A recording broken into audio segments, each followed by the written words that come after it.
I don't know. There's something about really seeing the building of Mordor that just amps me up. Because it's so far away. They're still they're building little holes.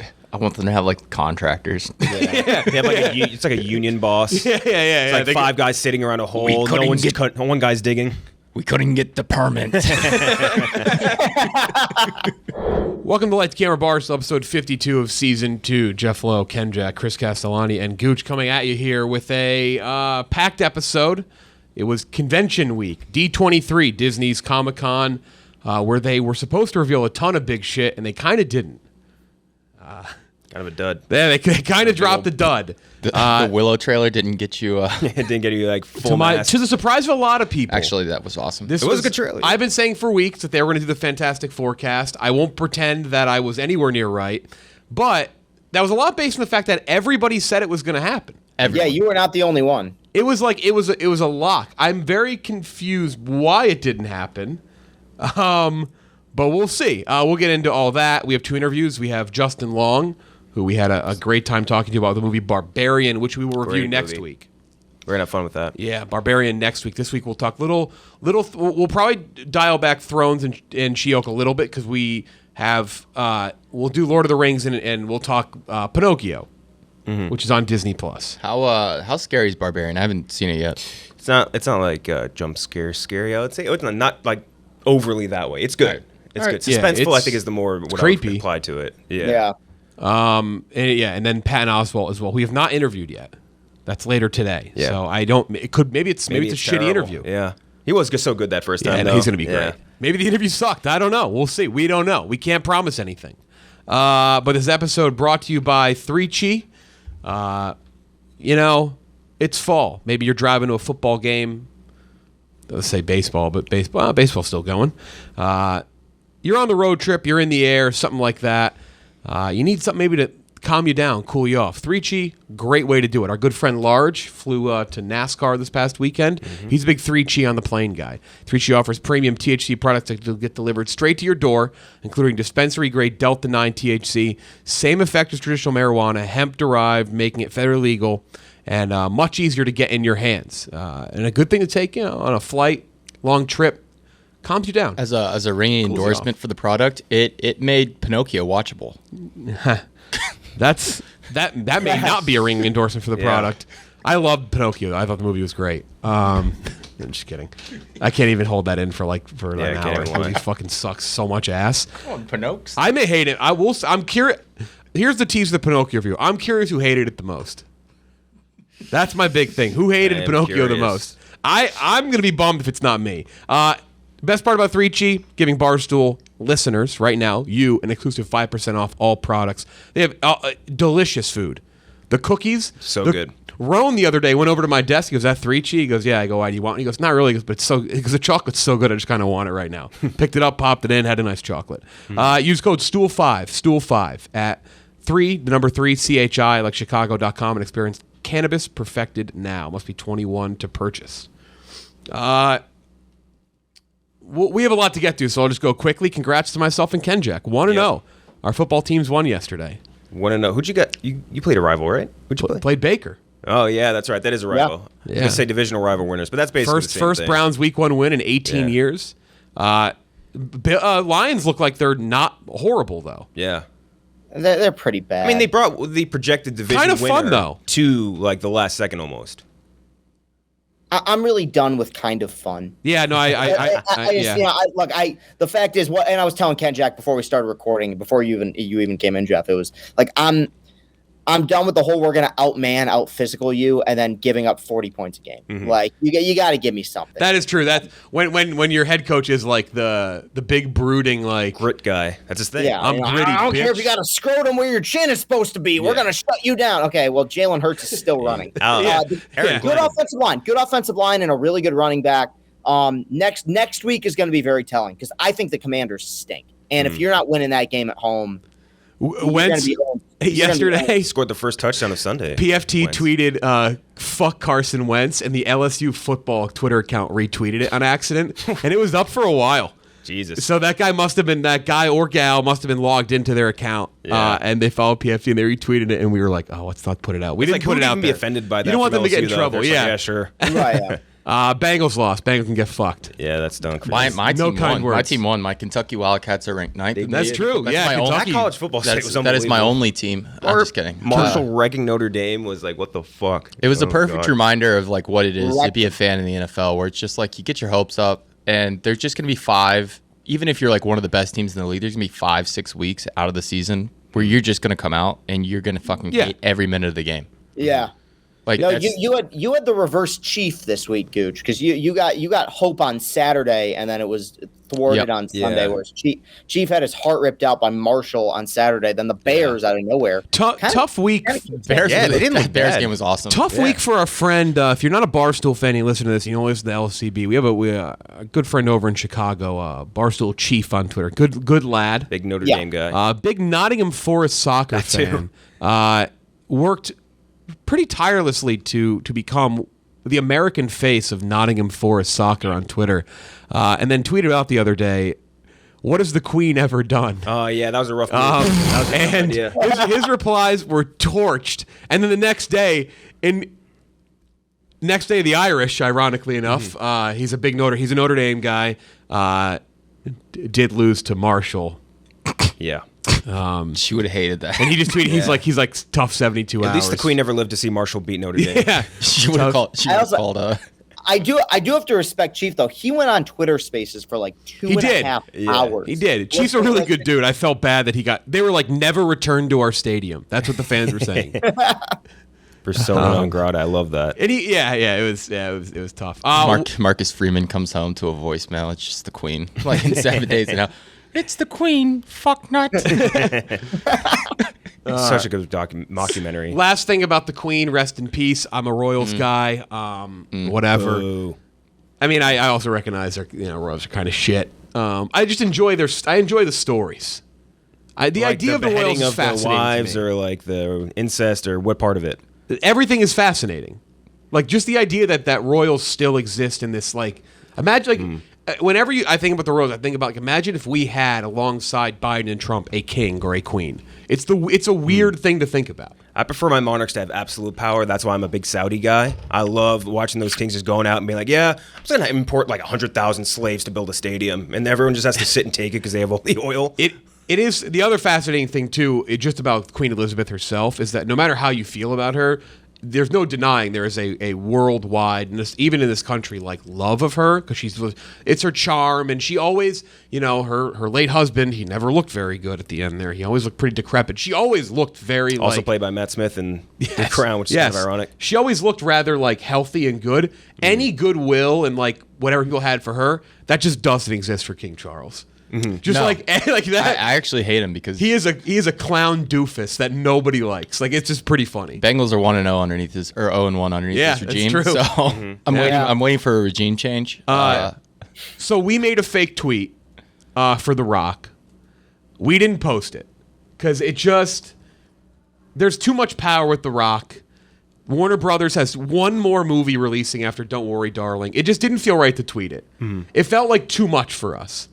We had our friends over at Anus tweet it, but I got to read the tweet. We tweeted from The Rock, "Rest in peace to Her Majesty the Queen Elizabeth II, a great woman who sat on the throne as long as anyone in British history. Sad she will never get to see #Black Adam in theaters October 21st. And the replies are so funny because people either were like, dude, some guy goes, I love The Rock, but dude, there's a time and place. Someone's like, this is getting out of hand. But then someone else said there's, like, the fact that I had to look up if this was real or not says everything you need to know about The Rock. Exactly. Like the fact some people were like, wait, did The Rock actually tweet about Black Adam and the Queen?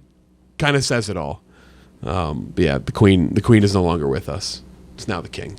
Let's get into our plethora of movie stuff. House of Dragon, episode 4. Quick thoughts from the lads over here. Yeah, didn't like it. Horny episode. I actually liked it, but definitely just a horny episode. Super horny episode. Paced weird. I don't think it was paced very well. Bad horny. Like illegal horny. It was really bad horny. I didn't like that episode at all. It was uncomfortable. It was wildly uncomfortable to see someone who they presented as a 15-year-old have sex not once but twice in a very long format. Is she still 15 in this show? She's showing the show, right? They introduce her to us at 15 years old, and then they fast forward, like, yeah, she's like 18 or 19 now, but she looks exactly the same, and she looks like she's 13. She does look exactly. So to have two gratuitous sex scenes, one of them in incest, is just a wildly insane move. I hate that they're uncle and niece, and there's an age gap, because on paper, that couple works. I'll come out. They do. I will say this about the show. I think the show is probably at this point maybe better overall than Rings of Power, but my interest in the two shows significantly higher for Rings of Power. And I think it's because it's an enjoyment factor. Like there are episodes like this with Game of Thrones where I'm like, I watched this out of the idea that I watched it. Like, because I like that, they put in quality effort to make a show, but there's episodes of Game of Thrones where I just, I'm going to wipe that from my memory. That was just uncomfortable to watch. Like, there's no enjoyment factor out of it. Also, we'll get into it. We're going to troll somebody on Twitter today about Rings of Power. He's in this office. Mm-hmm. You guys don't know about this yet. We're gonna troll a coworker. Is it a content person? Yes, we're gonna troll a coworker. He may have a lot to do with this show. He may have many appearances on this show. We're gonna have to have Large on for this, by the way. Large is obsessed with this show. Is it Bob Fox? No, it's not. No, we know Robbie hates. Lord of the Rings. It's the worst thing about him. It's Robbie's one flaw. We just got a screening invite to the Avatar re-release. I saw that. Where's the Andor screeners? Do you see they're filming Avatar 4 already? I respect that. I do. I didn't know that. I didn't know they'd filmed 3. Yeah, I did know that. I think they filmed 2 and 3 simultaneously. By the way, speaking of Robbie Fox, we have a nerd hot take draft with Kevin Smith. We'll be doing in studio on Wednesday. Wow, cool. So we're gonna base it off of that. Anyway, so you did not like the episode? No, I didn't like it. I don't think much happened other than very uncomfortable stuff. But yeah, which is surprising because the jump is next episode, right? I think it happens after next. I think next week is 5 to 6. I think next week's the last week we get with these actresses. Okay. Yeah, not a. I can't imagine, Chris, it was your favorite episode. Well, no, I'm honestly curious though, because hearing some of the complaints you guys have, and this is hearsay as somebody who never really watched the original show, isn't like gratuitous sex and incest like. I mean, isn't it like a theme in Game of Thrones? Yeah, but I think what was it about this episode that made it way worse than past probably the age difference. Okay. And it's like you can leave it you can be smart and leave it unsaid. Have them in a room, let it be dark. They start whatever, and then you cut away. You don't need it to be that gratuitous. It's unbelievable. Okay. It was so dumb. Yeah, it was. I was. Yeah. I mean, like, I'm not gonna win like a rampage against a show. It's like whatever. His haircut. He looks hot. Mm-hmm. Oh yeah, no, the haircut looks good. I actually like the character. I like, again, somebody said you've ruined Matt Smith in the show for me because he just always looks like Matt Smith. The long hair, the short hair is much better. Much better. He looks like an absolute bad boy. He looks like Billy Idol. Yeah, it was an odd episode. I was a tad off-putting. Is probably the best way to put it. She-Hulk. Thoughts on She-Hulk? Gooch, you're a massive hater of the show. I'm not a massive hater. It's the best one yet. This episode was by far the now, best. Would I rather be watching like reruns of 2.5 Men? Yeah, but I mean, which pre or post Charlie Sheen? Either one. No, come on. Listen, post Charlie Sheen, 2.5 Men was like it was rough at first, but they found their footing. Ashton Kutcher is a talented actor. Yeah, this was an enjoyable one. I love the characters. This one was the best one yet, though. Yeah. What's his face was in it from Entourage? Billy Walsh. Yeah. Fucking Suits. I don't make movies. I make films. It was again. It is exactly what it is. Yeah. Well, last week, Gooch and I both got criticized for not shitting down your throat for liking a piece of media that we didn't. I didn't even say I liked it. I had to defend myself. I know. I was like, I did not say I loved this show. We pushed back an appropriate amount. Yeah. Yeah. I don't know what I'll say this again. I will firmly place one Disney Plus MCU show in the good to great category, and that's Loki. I would say WandaVision's fairly close. WandaVision really fell off in the last episode.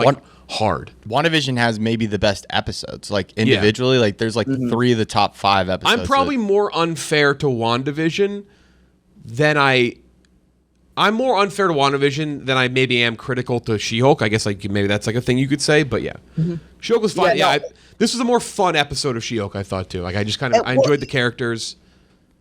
What's so frustrating about the show to me is I think structurally I like the ideas. I think it's a neat idea of, hey, we're going to, in this post-snap world, post-blip world, where you have all these, superhuman, supervillains, whatever, the idea of, like, somebody's got to represent them in court, and it's a Hulk. I think that's neat. I just think it's the execution I have a problem with. Like, I think it's a really bad show, but I don't think that it's a dead on arrival show. I think they could have done something really unique with this. Episode 4, though, yeah, I would agree. Probably the best of the 4. Because I think this show, and this is bizarre to say this, the show is at its best when it focuses on She-Hulk. I think Tatiana Maslany is very charming. I think the show has kind of gone out of its way to focus on some exterior things within the MCU, and when it does that, it doesn't totally work. But yeah, it's a shoulder shrug at this point. One of the least believable things the MCU has ever done in a world filled with aliens and magicians is a bunch of guys would swipe right on She-Hulk and not Tatiana Maslany. Like I was like kind of like, what the hell? I did find it funny that because in real life there would be a lane of guys who would find She-Hulk like super sexy. Yeah. I don't know who that would be, but yeah. They probably need to go to therapy. That did make me laugh though, that part of it. But yes, you're right about the people finding her unattractive. No, I hope it keeps pace next week. Yeah, that was good. Moving on, we'll get to Rings of Power in a minute. Teaser trailers. Glass Onion. First teaser for the spin-off, or I guess sequel. Sequel. Yeah. To Knives Out. Daniel Craig back as Benoit Blanc. Benoit Blanc catalog.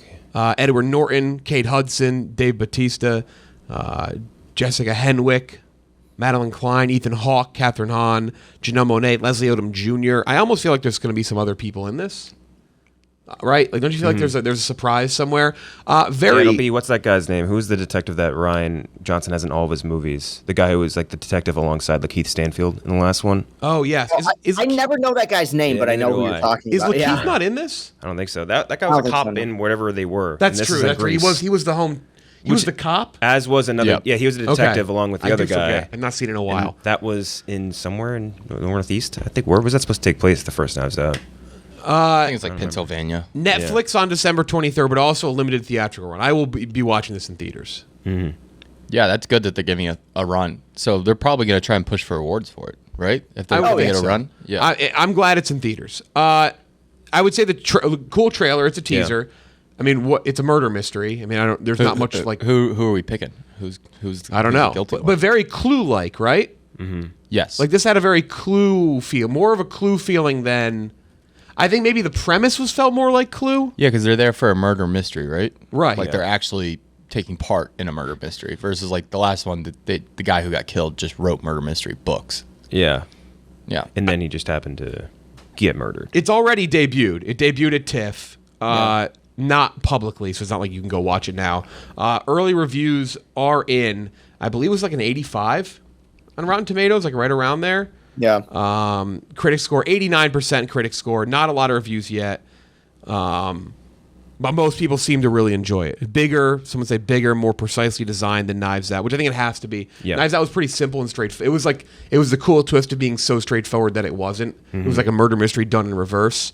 I'm excited. I'm really excited for this. Yeah, Joseph Gordon-Levitt provides the voice of Miles Clark. Maybe it's him. I do like the idea. Dave Bautista's playing a YouTuber named Duke Cody, who's he's a men's rights activist, which I love. That's a beautiful role for our good boy Dave Bautista. Yeah, I feel like Catherine Hahn is going to be my one for this. Yes, I think it's Catherine Hahn. Yeah, but that's maybe just because she was the evil person. That could be why too. Yeah, I like Janelle Monáe. Shit, this is a tough one. I don't think a surprise person will be the person who is the person that gets caught as the murderer, but I feel like there's going to be a twist or a surprise cameo somewhere in here too. You see, my theory has been it's going to, in some capacity, connect back to the first one. Mm-hmm. You think so? That's whether it's some cameo. I don't know if they'll get Ana de Armas, but somebody. Ransom. Yeah, well, it'd be funny if Ransom turned into Hannibal Lecter, and they brought and Benoit Blanc was going to his prison cell to ask him about how murder conspiracies. But yeah, I think my prediction, honestly, because I like Knives Out quite a bit. I wouldn't say I loved it, but it was very good. My prediction is I'm going to like this the exact same amount. But right. Well, if I do, then I'm amped. Yeah. Yeah. No, I think it's gonna be really good. Yeah. We always talk about it, but with sequels, especially for something that was as like unique and like revolutionary, feels like an over the top word to describe. But whodunits were dead in the water, like basically until Knives Out came out. It was a big deal. Yeah. So for something to be that revolutionary and that like fresh, to make a sequel of it and be successful is gonna be insanely hard. That's a tough hill to climb, but I think Rian Johnson can do it. I got faith in him. Very funny to me that Rian Johnson creates a whole brand new detective and makes a sequel that would be good, while Hercule Poirot and the Agatha Christie, the Agatha Christie story, like they're trying to create this universe, and they're just like they just kind of stink. Like some of the best source material in literature to work with, and they just fucking it up. And Rian Johnson's making his own shit up, and it's just like working out great. I got dragged to some cocktail bar in the city on this Sunday, and it was based on the Orient Express. It was miserable. The whole time I'm just sitting there. Like, the whole thing's based on, like, a train car. And I'm sitting there, and it's like, all I can think about is that asshole Hercule Poirot and fucking, what's his name, Kenneth Branagh and that dumbass mustache. we didn't review that Death on the Nile. There's nothing to say about it. I don't think we did. Yeah, I actually thought it was better than... I did, too. I thought it was okay. Low bar. Yeah, I mean, at that point. Very low bar. Whatever. Babylon from Damien Chazelle. First Look Images. Stars Brad Pitt, Margot Robbie, you wrote Roby Maguire. Roby Maguire? Imagine if they dated. Oh my God, that'd be amazing. Tobey Maguire, Olivia Wilde, Samara Weaving, Luke Haas, Spike Jonze, Gene Smart, Catherine Waterston, and more. Set in Hollywood during the transition from silent films to talkies, focusing on a mixture of historical and fictional characters. Releases January 6th. I imagine it's a limited run prior to that, though? Would be my guess. That has to be. Has to for be. awards like around reasons? Christmas. Qualify for the Oscars. Unless, wait, what's the Oscars window for 2023? It was fucked up last year, remember? Because of COVID. They, like, extended it, I think. Well, no, that was the year before. Oh, no, it is going to be... Key dates. Nomination. No, yeah, March 27th. Oh, no, March 12th. March 12th. So it seems like the window's expanded a little bit. Maybe not. Anyway, point being, I imagine this is going to get an award season run. Yeah. Just because it's Damien Chazelle, too many people involved. Release time. It's just photos. But I mean, I am like, again, Photos are great. injected into my veins, a movie about movies. You know I'm in. And there's a lot of those coming, too. Yeah, We're going to talk about that with the Fabelmans. But this is my most anticipated movie for the rest of the year. Mm-hmm. I think Damien Chazelle is my favorite director working right now. I think he just makes movies that are just It's not Zemeckis? No, not believe it or not quite, Ken Jackson. What a weird career. We'll get into it. Yeah, but I can't wait for this. I think this is going to be sensational. He just has such a passion behind all of his projects. I'm really excited for this.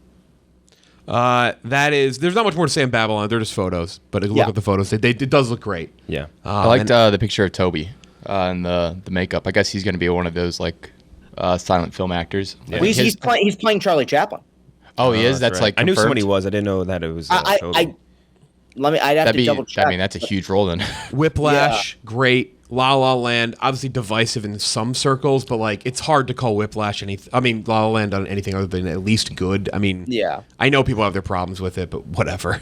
Look, if you listen to this podcast long enough, you know we're a big, if you don't like La La Land, then fuck you podcast. But First Man, I think I liked First Man. I know some didn't. I think a little more understandable, but even if you consider that his like bad movie, Damien Chazelle's been pretty good. So it was a movie I was split on, but I can't call it a bad movie. Right. You know, like it was made with a lot of love. I thought it was ultimately a little bit tedious.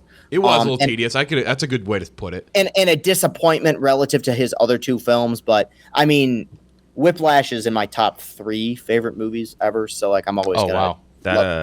Dude, I love it too. That landing scene in First Man was so cool. It was. When they go wide and the soundtrack really kicks in. I forget someone really good did the soundtrack, and I forget who it was, but it was a really great moment for whatever that's worth. Moving on to another trailer, The Fabelmans, which we just mentioned. Steven Spielberg's new movie, based loosely on his life. Loosely. Growing up in post-World War II era Arizona, a young man named Sammy Fabelman discovers a shattering family secret and explores how the power of films can help see the truth. Michelle Williams, Paul Dano, Seth Rogen, and more. This comes out, I believe, around Thanksgiving. Am I wrong on that? Thanksgiving. Yeah. This had a lot of hype going into the year. Very little was known about it. Trailer drops, and then reviews drop from TIFF, and people say it's one of the best movies of the year. Yeah. Probably a front runner for Best Picture, which is not entirely shocking. This is like a love letter to, I guess, probably life, family for Spielberg, and to come off of West Side Story, which was such a fucking achievement, and one that I think, unfortunately, didn't get the... For as much as we shit down the throats of people who make bad like adaptations or reimaginings or remakes, like I wish Spielberg would have gotten a little more love for just making a better West Side Story. It's better. It's better than the original. Yeah, like it's flat out. The reviews are incredible for this. Awesome. People say it's incredibly entertaining. It's dramatic. It's moving. Julia Butters. This girl just keeps getting like great Oscar-worthy roles. And then just Tim Robinson. She's good. Yeah, she's a beast. That's a very underrated skin. Yeah, very Tammy Craps. That's a great one. Very, very excited for this. Yeah, man. You're right, Chris. There's 3 different probably going to be Oscar-nominated films. Between this will be probably nominated. Empire of Light from Sam Mendes. I wouldn't be surprised if that gets nominated. And what's the third one? We just Babylon. Yeah, three different movies. Just kind of Hollywood making movies about Hollywood, which is. I love that David Lynch is in this. Can this. be annoying, but at least these will be good. Who? David Lynch is in this. Mr. Spielberg, you should make this movie black and white. I think it would be really cool. They're also Gooch. They're also made by like 3 insanely prominent, well-received directors too. I have a theory that Ready Player One kind of broke Spielberg in a weird, in a good way. Good for us, maybe not good for him, but definitely good for the rest of the audiences. Where I think he watched that movie and was like, "Oh damn, is this what I am now? Am I just the I don't know because I would say that about maybe I liked Ready Player One though." No, I'm not saying it's a bad movie. But it was that's not the movie he should make. Yeah, it's just so nostalgia. Remember this, remember this, and I think now he's like, well, you know what? I'm gonna do like, I think he's in like his late 70s now. He's just like, I'm gonna make the movies that I always wanted to make that I wasn't able to. Like I always wanted to make a musical, so fucking, I'm gonna remake West Side Story. I want to tell something. I want to do something semi-biographical, so I'm gonna do this movie. Like I think. He may be entering like a new prime, in my opinion, because this looks great. I think I think this is an awesome trailer. I think he's kind of been doing that already because a lot of these recent ones, like Lincoln, Bridge of Spies, The Post, like that's all shit he was just interested in. I think that's not something where he's like, I want to make a big cinematic experience. He's like, I'm interested in this story and want to bring it to life. I don't think any of those, besides Lincoln, particularly good. And then Ready Player One, BFG, like he was on a real warhorse, real cold streak. And I think West Side Story truly broke that up. And it's like, that was his return to, this is what Spielberg is capable of, which is like being, like almost, do you remember how we were talking about Tom Cruise kind of recently? We were just saying how he's like the last action star. I really think like Spielberg's like one of like the truly last like hugely great cinematic entertainers, if that makes sense. Yeah. When he wants to be, which isn't always. But like West Side Story really brought that back to the forefront, and I think maybe something a little more intimate like this, he can use like more of his filmmaking chops, really bring you back into that era. And then the musical, I mean, he could go do 50 more musicals, and I'd be happy with it. Going after West Side Story, go remake like the entire like Broadway Renaissance catalog, and I'd be thrilled.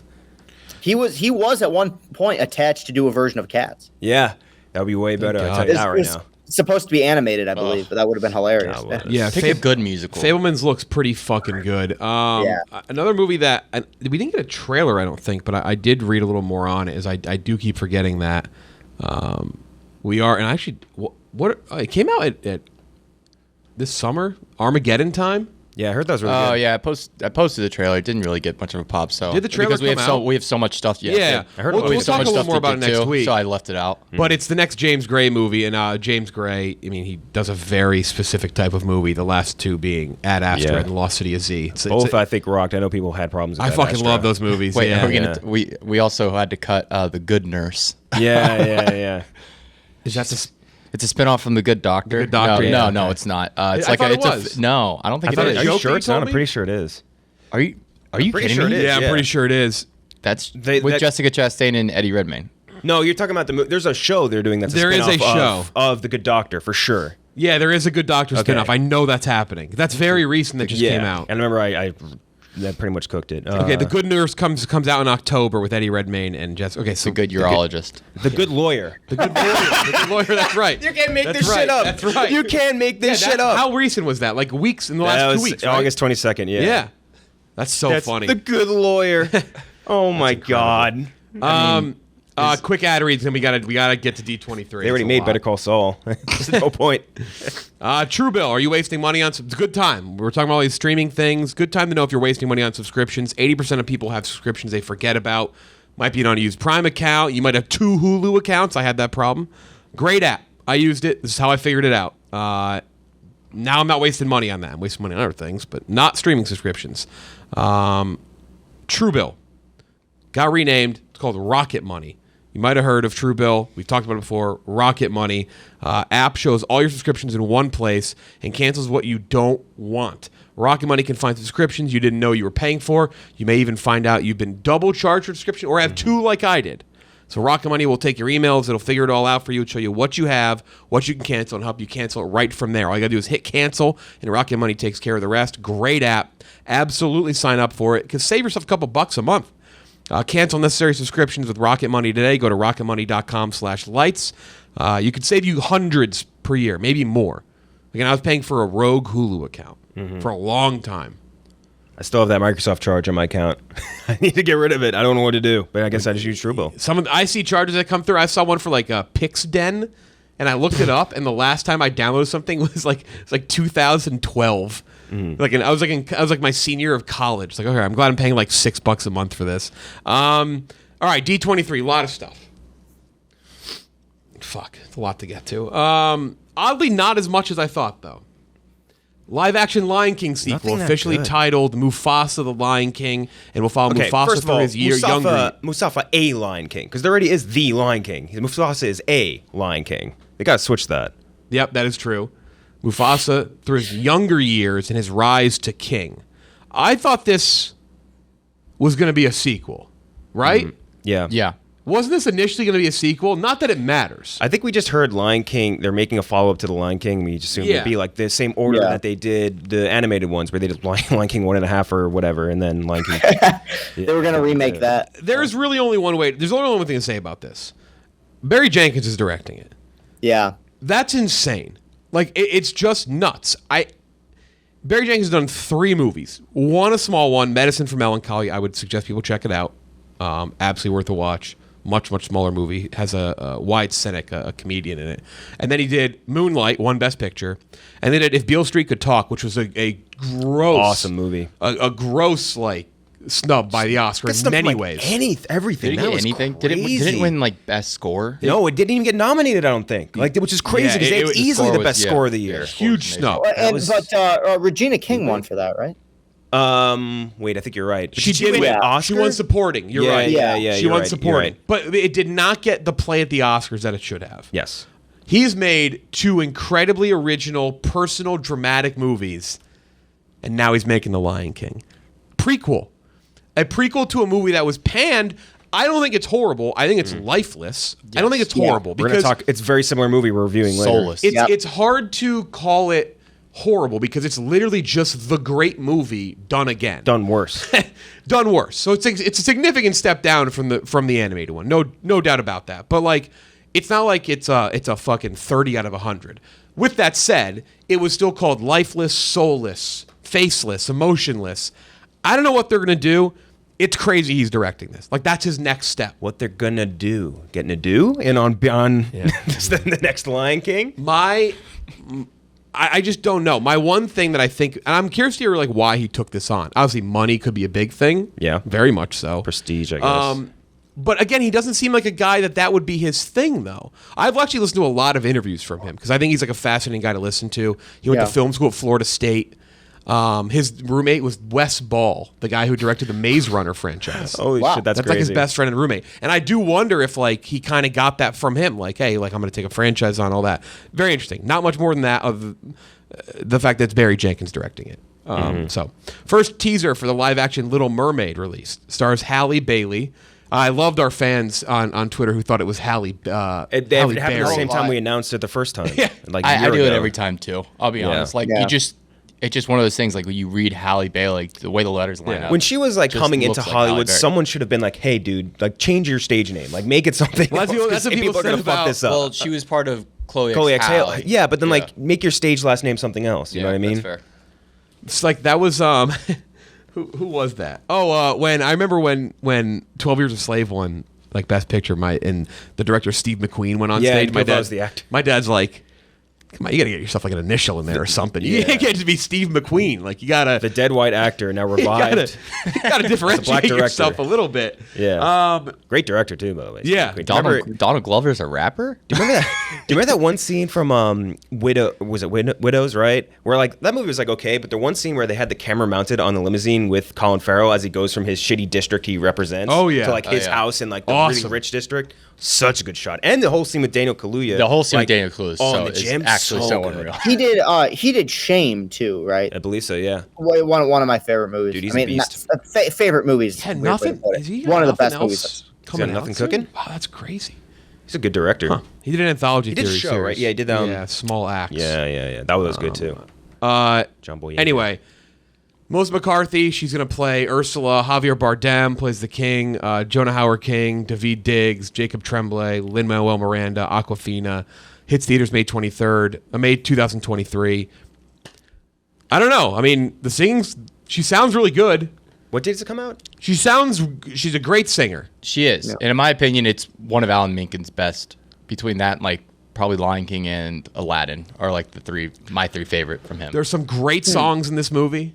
I love the Little Mermaid soundtrack. I really do. What more can you say about this now? About these movies now? Exactly. That's You exactly can't- what I was exactly, about to right. say. Yeah. It just feels like it's gonna be The same thing King, as where The it's just Lion like King. it's just like even less than with the Lion King. I don't know.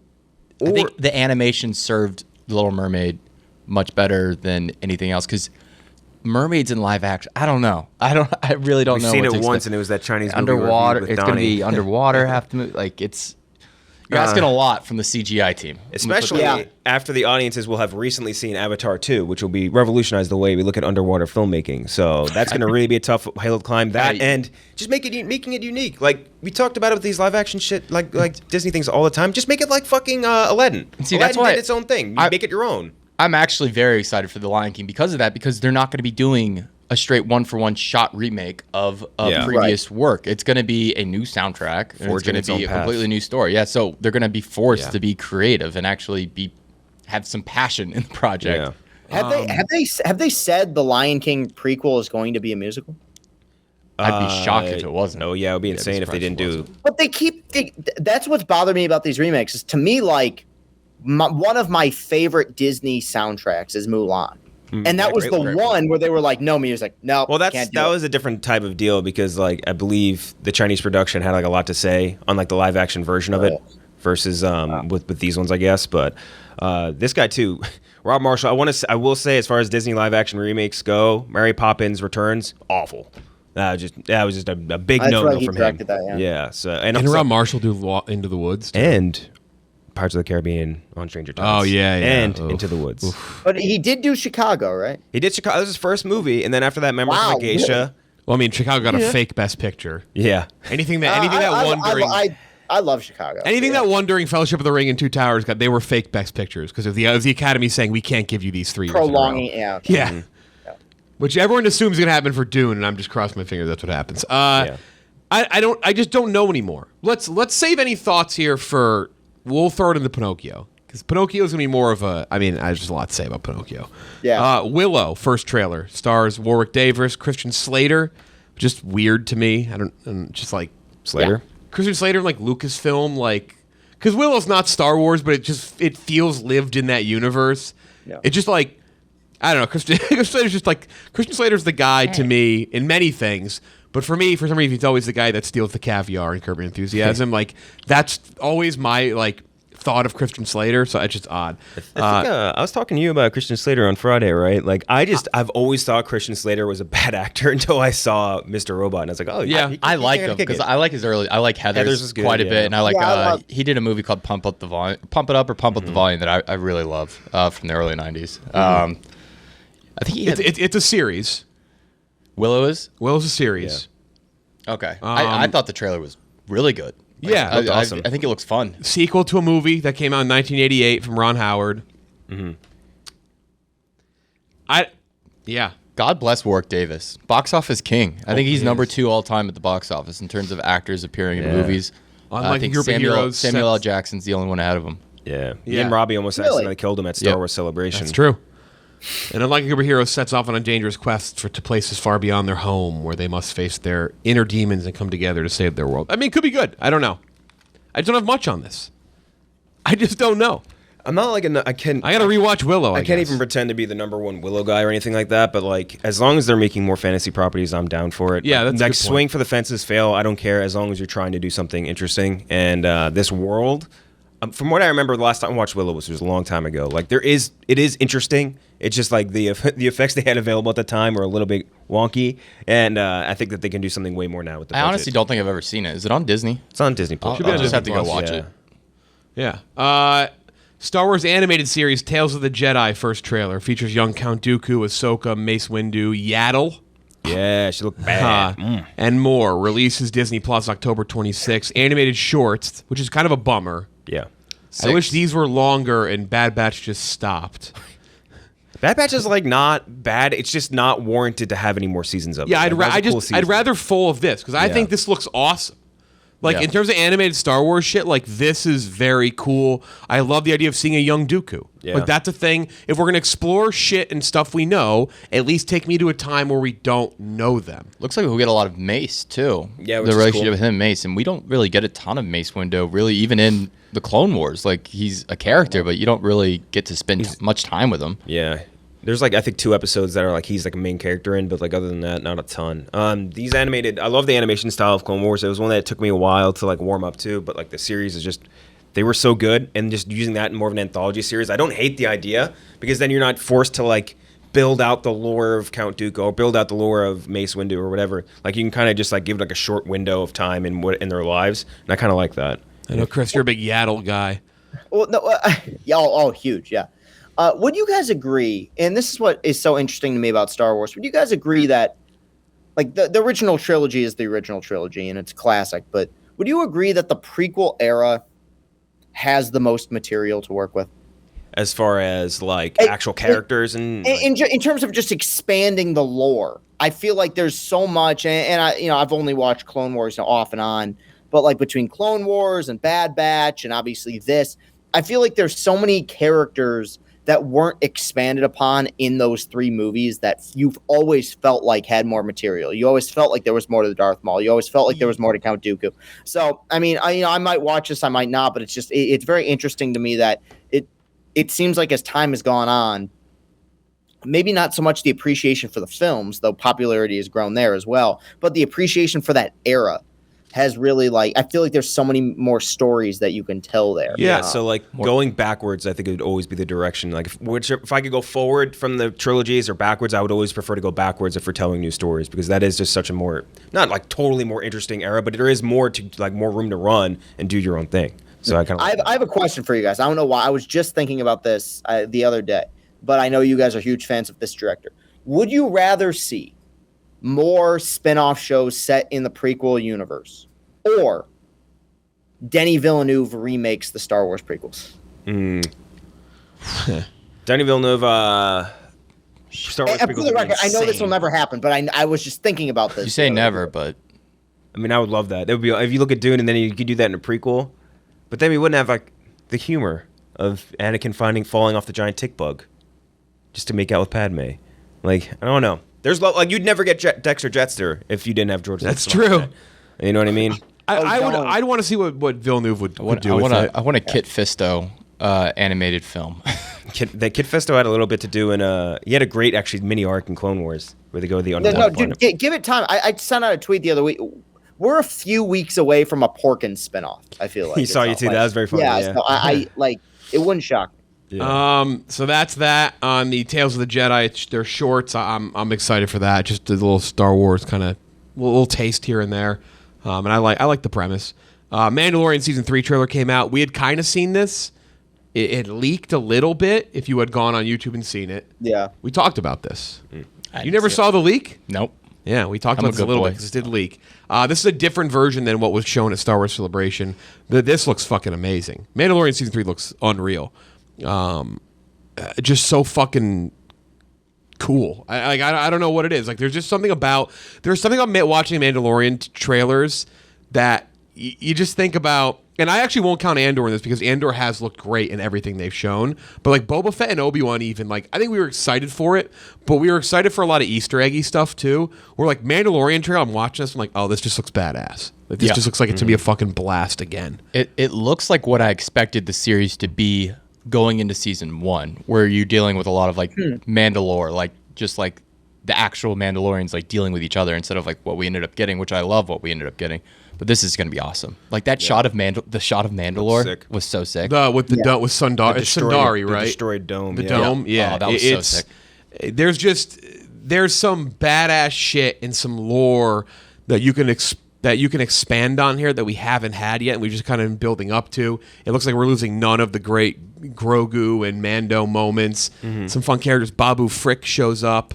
We got roasted for that. I posted the picture. And it went like semi viral, and like everyone was just like, "Oh my god, it's Glup Shitto." You see, I think this looks excellent. Mando's been the most consistent Star Wars we've gotten fucking 40 years.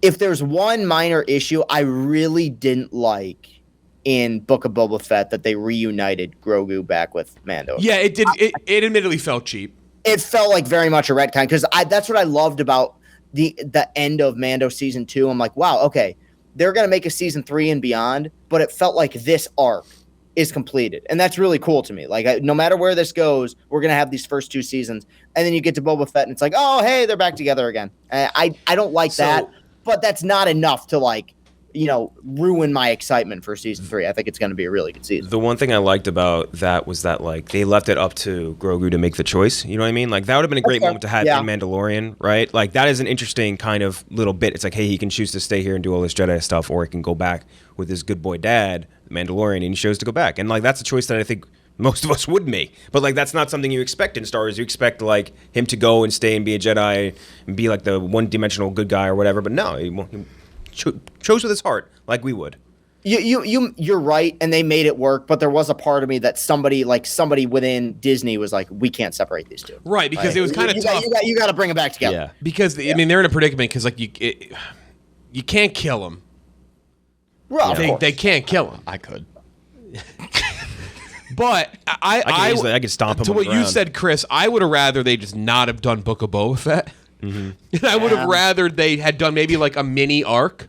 Yeah. Of like Grogu going through the trials and realizing like that's not what he wants. Like I wouldn't want him to do that and fail, and then like he only goes back with Mando because he sucks. Like I would want him to choose it, or just like we could. Whatever we saw. But I'm saying expanded maybe over like 2 episodes. Well, I don't know. Mandalorian, not during Boba Fett. Yeah, I wish Book of Boba Fett didn't happen.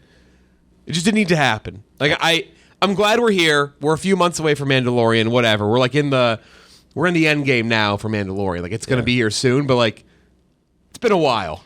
Wait, is it gonna wait? So what is the official release date? Because all I could find was 2023. It's early which 2023. worries me. It's early 2023. They've been pretty consistent. 3-year gap.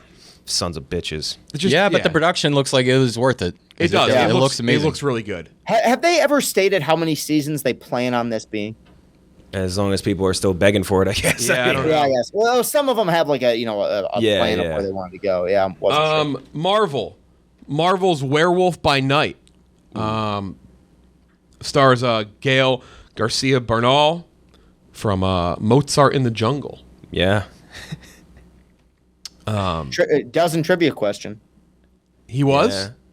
My first match, that was one of the only ones. Mozart in the Jungle? That's kind of fucked up of me. Yeah. You guys won, though. That was my crowning achievement, maybe in life, quite frankly, was that first match in the dozen, but I did not remember Mozart in the Jungle. Anyway, yeah, very cool. Directed by Michael Giacchino. Yeah. Oh, really? Okay. The composer who recently did the Batman. Yeah. No Way Home. Many Yeah. other things, yeah. And No Way Home as well. Great composer. Done many other things as well. But he's directing this special. It's called a special presentation by Marvel. Werewolf by Night. It's a secret group of monster hunters gather at Bloodstone Castle following the death of their leader and engaged in a mysterious and deadly competition for a powerful relic, which will bring them face to face with a dangerous monster. This is in the Marvel Universe. There's been rumors. What is it? Man-Thing is a creature in this potentially. This is. I believe. I'm. If I'm wrong, tell me. This is kind of along the same realm of Blade. I would assume it's like monsters and shit. I think in comic lore, this looks pretty fucking cool. It's not a lot to go off of. I would go as far as really fucking cool. Looks very inspired. It's a Halloween special. It's a one-time, one-off Halloween special. If this ends up being good, I'd almost say like more of this. Yes. Like more of these quick one-offs than longer form, maybe some longer form series, maybe less longer form series, and these one-off things. You can really dive in and make something fucking weird and have Michael Weird stuff, Giacchino man. direct it, right? Yeah. Yes. Do stuff that's like outside of the box, and like, because a lot of the Marvel shows, like obviously that's a big complaint with everyone, is that's formulaic. It's that happened or whatever. But like you go out and you do something weird like that, or do something even you can consider Loki along those lines too. Like doing weird shit is what that's the stage they should be at right now, being as like off the beaten path and off formulaic as possible. At least with like a little special or a show, maybe not with like the movies because the money's involved. But when you're with the shows, go ballistic, do whatever you want. Yeah. I feel like it's been a long time in any medium since we've gotten a good Halloween special from anyone. There's like the last one I can, and I'm not saying this was a good one. Simpsons, are you? Well, besides Treehouse Horror, was fucking and shout out Jerry O'Connell was Mockingbird Lane. You guys, that was like 10 years ago when they did the Monsters spinoff. I remember, but I never saw it. Yeah, I never saw it, but I just remember it being a thing. Like, I encourage that stuff because I love Halloween. Like, I picked up my Halloween costume this weekend. So, like, what is it? You can't tell? I'll give a hint and say it's a character in a movie we've referenced in this episode. Oh, fuck! Interesting. They have a Guardians of the Galaxy Fabelmans Christmas special. I'm Gilgo Fabelman. Right. I keep forgetting about the Christmas special. Yeah. That's another, I guess, special presentation. The Guardians one, that's coming. Oh yeah. Well, which I'm excited for. I mean, anything that James Gunn does with the Guardians is like it always rocks. Watching and figuring it out. Anyway, that's Werewolf by Night. Comes out October 7th. Secret Invasion first trailer release. This debuts in 2023. It's got a lot of play online. I think this kind of popped a little bit. Nick Fury and Talos, the Skrull. They try to stop Skrulls who have infiltrated the highest spheres of the Marvel Universe. Stars Samuel L. Jackson, Ben Mendelsohn, Emilia Clarke, Olivia Colman. Seeing Olivia Colman in a Marvel series is a very odd thing, by the way. Very strange. It's wild. Kobe Smulders, Christopher McDonald, Shooter McGavin, Kingsley Ben-Adir, who they initially said was not in it, and he's just in it. Yeah, he's in it multiple times. There's 500 of them in the movie. Martin Freeman and more. I hope this is good. I like that. I like that Samuel Jackson gets a chance to like be Nick Fury as Nick Fury being the lead, which he was in moments of Captain Marvel. That was like kind of his like shining glory, but. I hope this is good. There's a lot of, you toss Olivia Colman in it better be fucking good because the expectation is high that this would be a good one. Well, the same thing happened with Christian Bale too, to be fair. Like, you know what I mean? Like, trailer, they just kind of throw people in, let them, and don't bring them out to their potential. That kind of sucks. Are you separated from like our preconceived notions of what it could be based on I think we've all been very underwhelmed by what Marvel television has been so far. The trailer was really, really good. I mean, good espionage stuff. Very, very good. Exactly. It felt very much like Captain America: Winter Soldier. Looks awesome. I mean, it's a great cast, so I have high hopes for it. Especially because, like, I feel this is where I kind of like in Marvel stuff when they do stuff like Captain America and the Winter Soldier, where the actual superpowers are kind of limited. Like a lot of this is going to do with like the shape shifting, which I love in an espionage setting. Like I really dig that, and like the fact that we're not going to have. Some guy flying in and shooting a proton beam at someone or whatever. It's going to be more like grounded, and that I think is a more interest to me than most of the other Marvel stuff, at least in the shows right now. Secret Invasion comes out 2023. They talked about Armor Wars a little bit. Ironheart. Armor Wars is still happening apparently, but not much more on that. Kiwi Kwan, who made his comeback. Yeah, we interviewed him in Everything Everywhere All at Once. He's going to return as a TVA employee in Marvel's Loki season perfect 2. after Everything Everywhere All at Once, which he basically was a solo TVA employee. Yeah, kind of crazy. Tim Blake Nelson will return, another interview of ours, as the leader in Marvel's Captain America New World Order. So apparently a lot of Hulk ties there. So could tie into maybe what's going on with that, man? They keep between that and the Abominations, like they're keeping the legacy of the Incredible Hulk alive, I guess. Yeah, I'm curious how much they're going to be like. I mean, will it move into a World War Hulk? I guess we'll see. Marvel's Thunderbolt crew was announced. Yelena, Bucky, Red Guardian, U.S. Agent, Valentina, played by Julia Dreyfus. Red Guardian obviously played by David Harbour. U.S. Agent played by another one of our interviews, Wyatt Russell, Beast, who's not able to confirm it at that point. Taskmaster, which is it was a cool character. I'm glad we get to actually see a character come back. And Ghost, another cool character from Ant-Man 2, who we thought we'd never see again. And Yelena obviously played by Florence Pugh, and Bucky by Sebastian Stan. Not much more on that. That's a cool team. It's a kind of a neat group of characters put together. Though, I mean, Yelena's been great. I think Florence Pugh's been great in that role. I think everyone loves Bucky at this point. So I'm looking forward to that. And then Daredevil Born Again confirmed as a reboot, not a continuation. Which is very interesting considering the same I didn't realize lead. that was going to happen. Yeah, neither did I. I thought it was going to be continuing from where they left off in Netflix. But I guess it's easier to just wipe clean. So they did have Kingpin. They had Kingpin set up for the... Or not Kingpin. They had... they had Kingpin and Hawkeye. No, I was talking about at the end of the last season. Who'd they have? Bullseye set up for season 4. So I guess maybe they're going to reboot with that. That's bring Colin Farrell back. Yeah.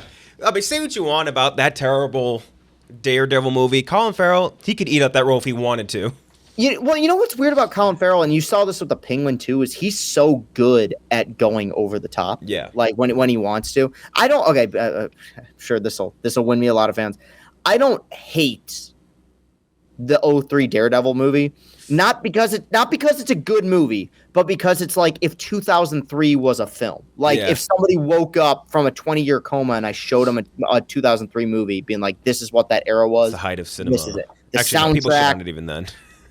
No, yeah, it's not a good movie, but there's certain little things about it where I'm just like, there's almost a charm to how gratuitous it is with its early 2000s-ness. I liked Colin Farrell, and then I also thought Michael Clark Duncan was an awesome Kingpin. Yeah, he was a perfect fit for that. It's so weird also how like nowadays that stuff gets like that casting gets so like criticized and talked about, and like they just cast Michael Clark Duncan and nobody cared. He was awesome. He was great in that role. Yeah. I miss that guy, man. Yeah, me too. Yeah, I mean, an all-time actor. He was great in the movie, the Tim Burton Planet of the Apes. Oh wow! Sorry to do that to him. Jesus, legend. Anyway. That's it for Marvel, I guess. They confirmed Matt Shakman will direct. The WandaVision director will direct Fantastic Four. Didn't really do anything else. Kind of surprising. It's so weird that they didn't, because they hyped up D23. Someone's breaking it down to like they won't have another chance to announce that cast with their own event, either at a Comic-Con or at Disney like D23 Investors Day kind of panel for like 8 months, and at that point, filming will be going on. Like they will be filming at that point. They're giving up the chance to like get ahead of it, basically. Yeah, so it's either going to come out in like a THR or like a Variety article, or it's going to be in one of these movies. Like they're going to reveal the cast. Yeah, pretty shocking.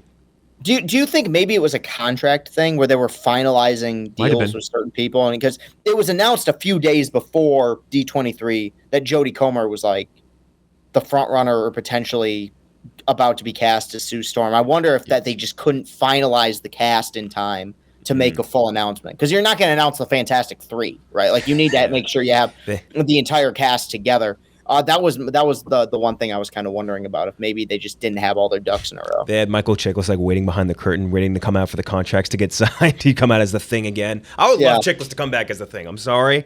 I just love seeing Michael Chiklis in anything. He worked in that, yeah. There's two small... The football jersey, I always forget about that. It's my favorite. One of the funniest pictures we always ever. tweet that out. I can never find the it. 7-Eleven. We never put context on the tweet, so I can never find it. But it's one of my favorites. We should tweet that today. Two Ryan Coogler notes. Apparently, though, he's an executive producer on Ironheart. Apparently, Ironheart, they say, has a very Ryan Coogler look to it. It looks like Ryan Coogler's influence is very heavy on it, and also there are rumors that he might be directing Avengers Secret Wars. Yeah, okay. Which would be a great choice. I stand very firm in that I do think Black Panther Wakanda Forever is going to be very good. I don't. That's more of a Ryan Coogler thing than anything else. Let's do our first interview. Justin Long. We talked to Justin Long about the movie Barbarian, which we're going to review next week. Here's our interview with Justin Long. All right, before we get to Justin Long, how about Game Time? Created by fans for fans. Game Time, new ticketing app, makes it easier than ever to score last-minute deals on tickets, sports, concerts, shows. Guarantee the lowest price. If you haven't given Game Time a shot yet, don't know what you're waiting for. It's football season, folks. Go to a football game. A lot of great college NFL games here. Baseball playoffs coming up. We've had tons of Barstool fans using it. I'm using it this weekend. I think I'm going to the Browns game Sunday now. Decision made during this show. Big thanks to Game Time. We've been using it. Game Time is great. I use Game Time to get tickets for the weekend. Excited to see if the Browns go 2-0. Haven't done that in my lifetime. Easy to use, amazing deals, fast-growing ticketing app in the U.S., and so easy to transfer tickets, which can be such a fucking drag. Download the Game Time app. Go to the account tab to create a login and redeem code LCB for $20 off your first purchase. Terms apply. Download Game Time. Last minute tickets, lowest price guaranteed. We're just going to say this is part of the interview. Justin Long, returning to this podcast. Thank you for joining us. Thank you, Barbarian. guys. Yes. But I saw it last night. Oh, you did? I did. Crazy movie. It's a great year for horror. I will toe the line. I'll say this. Maybe this is. I don't know if this is a good tease. There was actually. I kind of wished I almost hadn't seen it before talking to you about it, because now I have to really dial back what I say. But I'll read the very blank synopsis. Won't say anything. I know, it's so frustrating because I love to, as you now know, it's so fun to talk about. Mm-hmm. And the shit that happens is so wild. And so many yet, twists and turns. And that's what I'm here to do, is talk about it. And yet I can't talk about it. So it's a little, what are we doing here? Right, exactly, yeah. A young woman traveling to Detroit for a job interview books a rental home.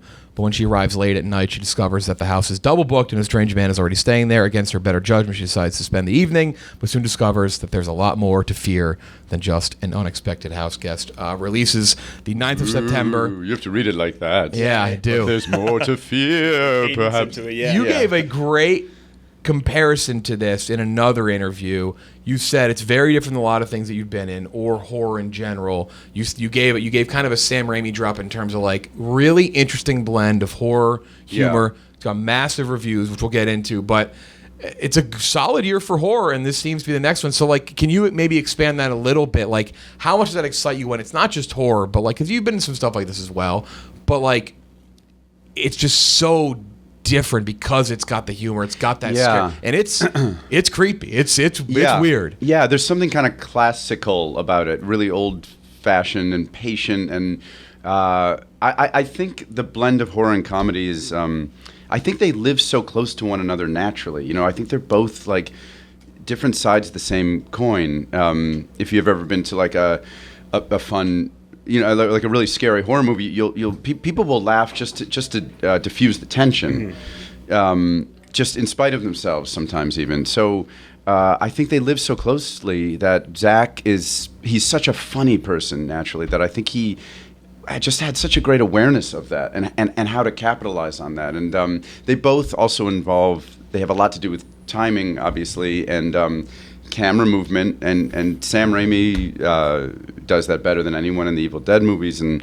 I think Zach was just really inspired by that. I don't want to speak for him, but I know he's a Sam Raimi fan, and so there's a lot of camera stuff that reminded me of Sam's, and Sam, when he's working similarly to Zach, because we did Drag Me to Hell together, and he gets very giddy about like a kid in the sandbox, and if we move, then this scare is going to have more of an impact, depending on, sometimes it's nanoseconds, and it's sometimes it's just inches of how you were using the camera, and Zach really understood that, and he takes full advantage of that, of the similarity between the two. He's a comedy guy. A comedy background, and that has become a very consistent thing in Hollywood. Yeah, similarly to Jordan Peele. Right? Jordan's Peele, a mentor of Zach. We just talked about A Quiet Place. Halloween, Yep. Krasinski with A Quiet Place. Totally. Yes. John did it really well. I almost just made an odd. I'm gonna make the bad. As he said, he was in that very funny Benghazi movie, but that you know him from The Office. So was he in that movie? Let the record show I didn't laugh at that. There's only one man who's laughing. Yeah. But why? And then I mean yourself, like you're in a lot of comedic. Like why is that though? Is it because like comedy can be so unapologetically dark to it? Like it just blends so well. Yes, I think we are all we're always kind of riding that line in life. I think there exists the potential for something really funny. And for example, if somebody falls, if somebody like, I remember there's a bar that I love to go to in LA. I used to live right nearby called La Poubelle, and there's one called Birds down the little block. And there was a little jut in the sidewalk. There was like a little, the sidewalk kind of stuck out a little bit. And it's an area where you see a lot of characters walking around, people who think they're cool, and LA guys and ladies, and people would trip on the on this little. So we would sit out there and have drinks, and just every so often, maybe every 15 minutes, somebody would trip on this thing inevitably, and depending on certain factors, it would be either really funny or really sad. And those were, if obvious, for example, it was like an old sweet woman, who was maybe. You would laugh really hard at that.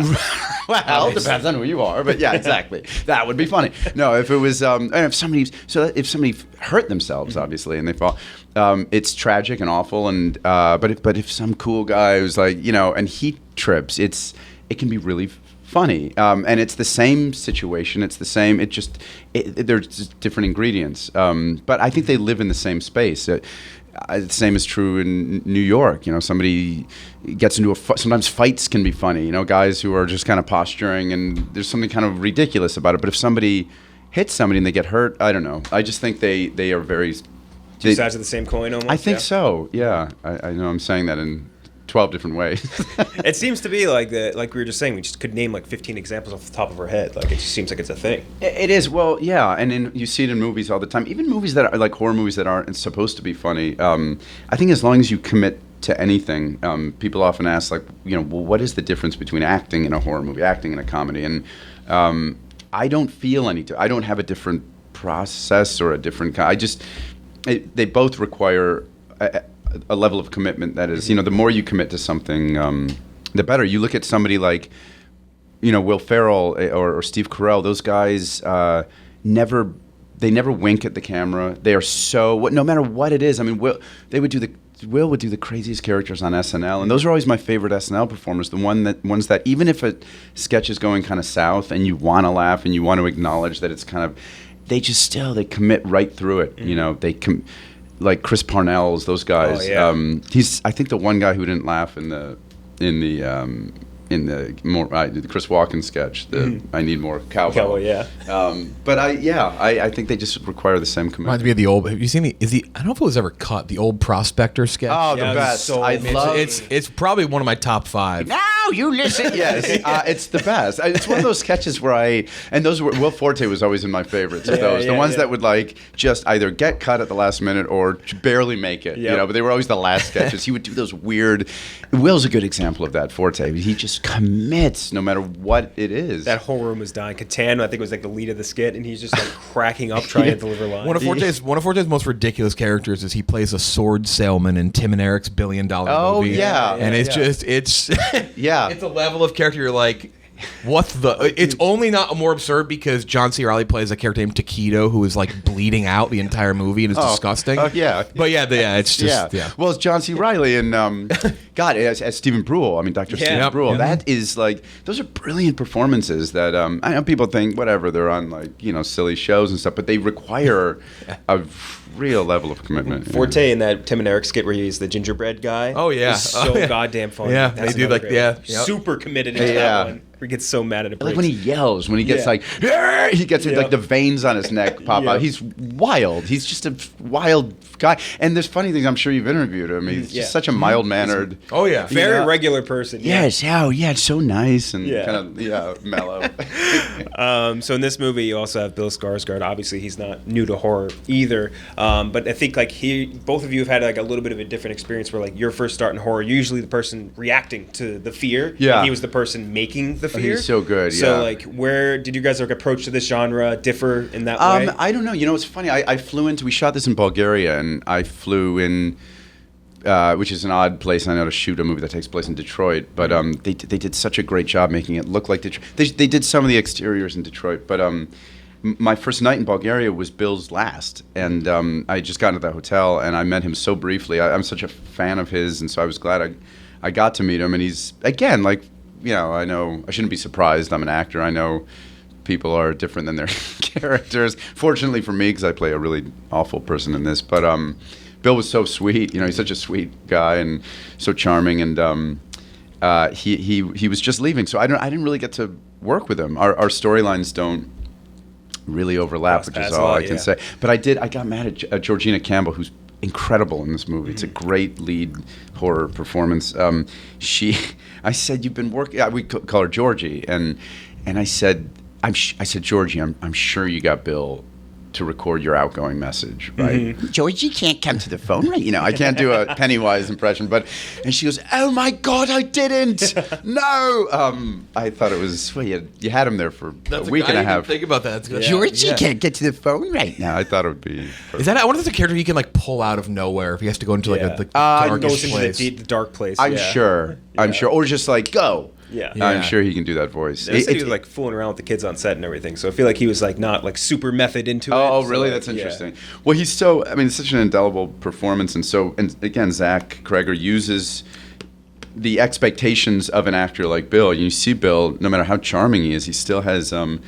Because of his great performance in that movie, there's like an expectation that there's like a hint of creepiness that is in the air just because of his. Yeah. I was curious too, just because you've been in a decent amount of horror movies, just how you manufacture fear. Because I feel like and this is something where I think like you're talking about how comedy and horror is related. Yeah. I do think that like there is a part of like you can't manufacture a comedic feel. Like it's hard to be like, oh, now just be funny. Like, but that's a really good question. Be scared. Like, yeah, it's a really good question. It's so good. And it's, goddamn, I don't know. I mean, you know, manufacturing without it being false. Again, not to sound like a broken record, but I think it's just committing to like fear can never be. It's scary to be big, especially now in performances. You know, comedic performances too. I think Judd Apatow kind of started changing that. You know, I think changing that approach to comedy, because there was a lot more subdued and guys just riffing and improvising and. But if you watch a movie like The Jerk, like Steve Martin is so big. He's really swinging. Those Martin Short in Inner Space, or you know, Bill Murray in What About Bob? They're like really big, broad performances, but they're so grounded. And to do that, you have to have real confidence. Like Kristen Wiig, you know, Melissa McCarthy in Bridesmaids. Those are like big performances, but. And I think the same is true of horror. You have to be willing to like really swing for the fences. And again, I think it's just so in terms of manufacturing fear, obviously, I don't know. The way I do it, I just imagine it's just like I'm trying to use my imagination as something awful, seeing something awful. It was hard to do in this reacting. I mean, because like in Jeepers Creepers, I remember we went out of our way we tried to play little games to make it easier. Like we went out of our way to stay away from the guy playing the creeper. Yeah. Like we would avoid each other at lunch, which was a pain in the ass because you gotta. It's kind of a small shoot and whatever. But that movie cursed my entire life. By the way, I watched that way too young, and I was afraid. I was just telling someone this. I was afraid to go on the highway with my parents for like years after that. Oh yeah, there's a lot. We're gonna get killed by that creature. He'll just appear behind us every once in a while. I have flashes of, you know how like. People on the highway, you know, some people are maniacs with the way they drive up on you, and there's always a part of me that thinks, this could be it. This could be the one. I was going like 85. I was going like 25 over recently, and this guy was, and I was like, how fast do you want to go? I know, especially when there's traffic. I'm way too LA, fast. I can't even imagine. Like, it's wild. Yeah. And then like you move over, and then they get 20 feet ahead of you. Yeah, and then they slow down. Yeah, because they have to. That's usually how it works. Yeah, but yes, I know. That was, I forget what we were talking about. Traffic. That's Yeah, a fun we were only talking conversation. traffic. Yes, yeah. Speaking of traffic, I was in the worst traffic the other day. I'm sorry that it ruined your experience with your family. Destroyed me and my family forever. That and Blair Witch Project, because we had woods in our backyard, are the two that really crushed that was me. well, because there's something so real about it. I mean, Yeah. Oh, the yeah. movie was like you're watching a That's the first found footage that you really Lack of connect to. real lack of the complex internet and like Totally. Yep. Yeah. Yes, I love those simple stories. No, not bloodless, really. Like you don't Right, see it's all your anything. imagination. Well, it's Yeah. like the original Friday the 13th. It's Yeah. like there's not a lot of gore in that. There's Hitchcock, all those. And not to keep mentioning Zach, but I just think he made something so special. Zach, there's a lot of that. The need to use your imagination, Yeah. like somebody's opening a door, and it's before you even know what's in there. It's the audience is already doing more than any kind of special effects could. Yeah. In terms of creating the fear. The fear of the mind. Yeah. last thing on this, and we gotta get a couple things before we let you go here. But this movie, and I'll say the word unfortunate. It's unfortunate that Rotten Tomatoes does matter, but this movie has debuted with a great score. It's at 93% Rotten Tomatoes with critics. Wow. And it does matter to people. Yeah, it does. Especially, yeah. I feel like for something like this, where this isn't. I mean, it's 20th century. If it didn't Studios, do well, great I'd say it studio. doesn't matter. Right. But this isn't. It's not a superhero movie. It's not Right. an IP. So to an extent, it matters a little bit. Like you hold it with a little bit of badge of honor and be like, put it out there. Be like, hey, No, it's look good. at this, folks. It's good, but the way my brain works, and it's just my own. It's just how I am. Is it's hard for me to see the fresh, the overwhelming percentage of fresh. I'm now dwelling on the The one 7% that are like, oh, now what did they say about it? Those are the ones I want, which is sick. It's a sickness of mine. And those are the ones I want to read, which is why I can't read them. It's funny because I almost actually think that a movie like this, which again I'm not going to spoil anything, but there's a lot of shit in here. I almost like the audience score. I think would be perfect at like 60 to 70 because I feel like if everybody buys in, it's almost like. Wait, something's wrong here. And not everyone like expectations Like get there's too some high. movies, Yeah. like I say with Well- like something like someone like I don't know what Midsummer's is, but I'm using an example. Like something that's like kind of fucked up. Where you're Yeah. like, it's weird if everyone likes this. Yeah. Like it's all. Or, I don't know. Do you see eye to eye on that? I don't know. It becomes about what makes a good movie, what makes a fresh score in somebody's mind. If somebody, because I've heard people saying like, "Oh my God, I hated it! I can't believe how scared I got, or it ruined my my I'm about to do the Drew Barrymore show, and Drew and I were texting, and she said, "Can we curse on this?" Yes. She said, "It ruined my fucking life." And I said, That's good, though. You in a mean good you way. evoked feeling. Yes, Yeah. exactly. I think she meant it in the best way. But I think it's just people enjoy being scared, or they. But you're right. It evokes something. People, That's the goal, right? Yeah, it is. I'll always use. Yeah. You know what I use as a good example is Uncut Gems. I love. Oh Uncut yeah, Gems. yeah, me too. Love. I walked out of Uncut Gems and there was a buzz around the people walking out of the theater Yeah. in New York. And I was like, holy shit, that was awesome. And people told me they don't like it. They're like, it's just 2.5 hours of an anxiety and like it's an anxiety attack. I'm like, I'm gonna be honest.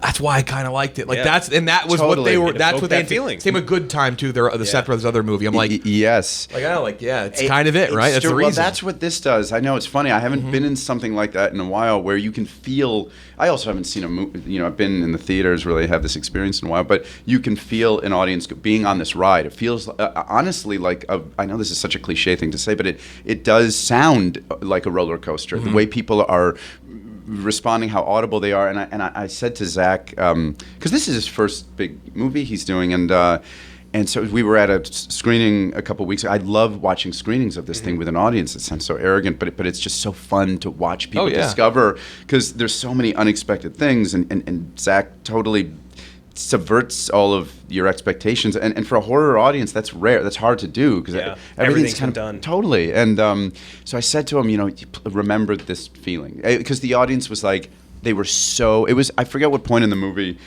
but it was something that signified that they were it was a reaction they had that was like, oh, they are in. They are on this ride. They are, because it's a little bit of a slow burn in the beginning, and they are on the ride, and it was such a satisfying. I felt so good. He's also such a great guy, Zach. I felt so good for him, happy for him, and I said, so in terms of Rotten Tomatoes and all that, I know it matters, and it'll help people get into the theaters and awards and all those things. And but it's that feeling. I said, try to remember this, that you are telling a story that audiences are really like invested in, reacting to, in the most fun way. Yeah, definitely see this in theaters as our final note on this movie. Yes, totally. Yeah, it's fun with a group of friends too. Yes. Oh yeah. It's the way to do it. Yeah, it's a ride. We want to do what we've been calling the six-pack of questions. So we're doing a six-pack of rapid-fire questions. Great. First off being, did you ever get to meet Steve Jobs, and what did he smell like? Oh, what a great question. I'm so ashamed to say this. I had an opportunity to meet him. He had emailed myself and John Hodgman, who played PC. And John, we both wrote. We had a brief correspondence with him. John wrote a much more eloquent thing to him. Obviously, because he's such a bright guy and funny. And we had occasion to meet him in Palo Alto for some Mac thing, and I didn't thinking only because I was doing something. It wasn't because I was just lounging around my house. I had something else, but obviously had I known, and then you think, well, I have plenty of time with somebody like that more opportunities. I knew we were going to do it for longer, and I just had no idea that that his time was so limited, and I really regret getting a note though is still pretty. Yeah, it's kind of cool. Yeah, it was That's cool. still pretty great. Yeah. And just the fact that there was some, I don't know, that I had some kind of connection to such a brilliant mind and somebody who changed the world. It's kind of cool. He was just such an innovator. I'll just say quickly, we don't have to make this like an Apple thing, but they had their event yesterday. Yeah. And this is not like intended Tim Cook slander, but like I kind of get bored of it now. Where like when Steve Jobs was on stage, he commanded. It was It was just something different. You're like, what? Yeah. This is like this is an innovator. It's crazy. It was crazy. Yeah. He was the mad scientist. What's a role that you auditioned for, really, really wanted, but didn't get? Oh, that's a good question. Every actor. Where do I begin? Let's see. Oh man, really, really wanted. Oh man, what a great question. I'm sorry, I'm blanking on this because it's. I'm going to get back to that. I'm going to think I'm going to think. What's the weirdest fan encounter you've ever had? And we were just talking about this with someone else. It always happens in the bathroom for whatever reason. There's been some strange ones. Yeah. In the bathroom, a guy tried to shake my hand while I was at the urinal. Always that. It's always that. At the urinal. Dude, bro. It's one of your most vulnerable spots you could be in. Dude, I love dodgeball, bro. Well, the strangest maybe was it's a bit of a long story. I know you can cut it, but I was living in Santa Monica, and it was like 1 a.m. I got a knock on the door. There were 3 cops on my porch, and one of them said, and they were like, hey, open the door. And I said, well, what's going on? And I said, your car's blocking a driveway, which was really plausible because it was a limited parking and all that. I said, well, what kind of car is it? And I was like, that's weird. And he said, what kind of car do you drive? I drive a Prius. It's a Prius. Open the door. They spun me around, put me in handcuffs. And I was really scared, and they start shining a light on this. They were conferring around this piece of, there were 3 cops. And they said, is your name David Lenz? Kept saying David Lenz, some name. Uh-huh. And I said, no, finally. I said, no, my name's Justin Long. And they were like really, pretty intense. And they said, are you telling us that this isn't you? And they shined the light on a mugshot of a I don't know how else to say this. He was an Asian man. Mm-hmm. He was an Asian man. And I said, I'm not Asian. I'm not Asian. I mean, it should be as simple as that. And they said, this is you. We had glasses. He had glasses. I had glasses. He said, and I said, this is you. It looks like you. And they were a little hesitant, but I guess they had that address. I was staying in a place that was like a rental, and it's similar to, and so one of them went inside to get my ID. And I was living with Jonah Hill at the time, and I was afraid he went past where my ID was, and I didn't want to wake up Jonah. So I said, oh no, you passed it. And I stood up, and the really most aggressive one just shoved me down. He goes, "Sit the fuck down," and oh my God. And I got nervous, so I started laughing a little bit. And he goes, "Oh, you think this is funny? Well, you're not going to be laughing when you're getting in jail." And guys are, they got really graphic about what might happen to me in jail. And I'm like really intense. And the third cop's calling my ID, and as he's doing this, the most aggressive one, who was like really, intense, he started studying my face, and he goes, dude, are you an actor? Finally, he softened it a little bit. He goes, are you an actor? I said, yeah. And he goes, were you in Dodgeball? And I said, yeah. He goes, bro, bro. And he went that. He did that to me. But I got handcuffs on, so I said I loved it. Yes. In the hand. As the other one is coming out, it's not him. He's right. It checks out, And yeah. And a couple days later, it's funny. We were at a bar nearby, this bar Renee's we used to go to all the time, and with Jonah and this girl. I was talking to this girl. She was of Asian heritage, and she said, "I'm just curious, what percentage Asian are you?" Mm-hmm. And Jonah started laughing because of what happened with the cops. And I said, "Oh, he told you the story, huh? Jonah told you." And she goes, "No." And Jonah's like, "I didn't say anything. I didn't." And she goes, "No, seriously, what are you, like half, a quarter?" And I said, "I'm not." And we're laughing a little bit. I was like, "I'm not Asian at all." And she said, "That's really fucked up. I have a friend who's mixed like you, and he denies his heritage." And I said, "I love Asia. I would gladly accept that instead of just like a mix of like boring white things." I was like, "Oh my god, my favorite culture." Anyway, yeah. So that was maybe the weirdest. I wouldn't call it a fan encounter. Yeah, but him dapping you up, him leaving. Did he leave the house like "fuck Globo Gym"? Like, yeah. All right, thank you. See ya. They were like, I was like, what happens if this Asian criminal comes to my house? Comes back to his former house, and they were like, call this number, and it was just like the generic number to the 911. On a piece of paper. Yeah. 9. Yeah, totally. I'm gonna have to write this one down. I had one once that was funny. There was a time where a certain type of person, I could kind of tell what they were going to notice me from, whatever. And I had done that movie, He's Just Not That Into You. And so it'd be a lot of a certain type of, not to gender stereotype, I hope I don't get in trouble, but it was like a certain type of woman. In rom-coms, yeah. Yeah, and like they would ask for dating advice, and which I couldn't give because I was a mess and all with all that. But it was usually a type of person, and I'm walking by, in horror movies we're a type of person, and I'm walking by this bar in New York, and this big Samoan bouncer, big guy, tattoos, and he goes, yo, I know you. You were in, what are you in? What you playing? You played in, and I almost said, Jeepers Creepers. I almost like guessed for him, and he goes, he ain't feeling you no more. And I said, what? He goes, he ain't feeling. I said, oh, he's just not that into you. Yeah. And he goes, yeah, he ain't feeling you no more. I was like, he had the Criterion version. Hanging on his wall. Next one. What do you think the best chain restaurant is? I forgot this was a lightning round. Sorry, I'm talking to chain restaurant. I love Shake Shack is great. It is Shake Shack. They have a new fall line of milkshakes, by the way. Just not to the custard. It's not sponsored by Shake Shack. But no, but they do a cool thing where they maybe it should be. Where they No Kid Hungry, they do it. I think they're doing still a tie-in. They give a lot of money to No Kid Hungry. So if you buy a custard there, I don't know if they're still doing it. What a great excuse to go eat. I know fast food later. Exactly. I know fast casual. Excuse me. Yes, it mitigates some of the guilt. I'm out of no guilt when I ate those crinkle cut fries. Those fries are great. Yeah, there's a smash burger in LA that's so good. Yeah. All right. Last one. Okay. Have you ever seen this tweet before? Showing me a.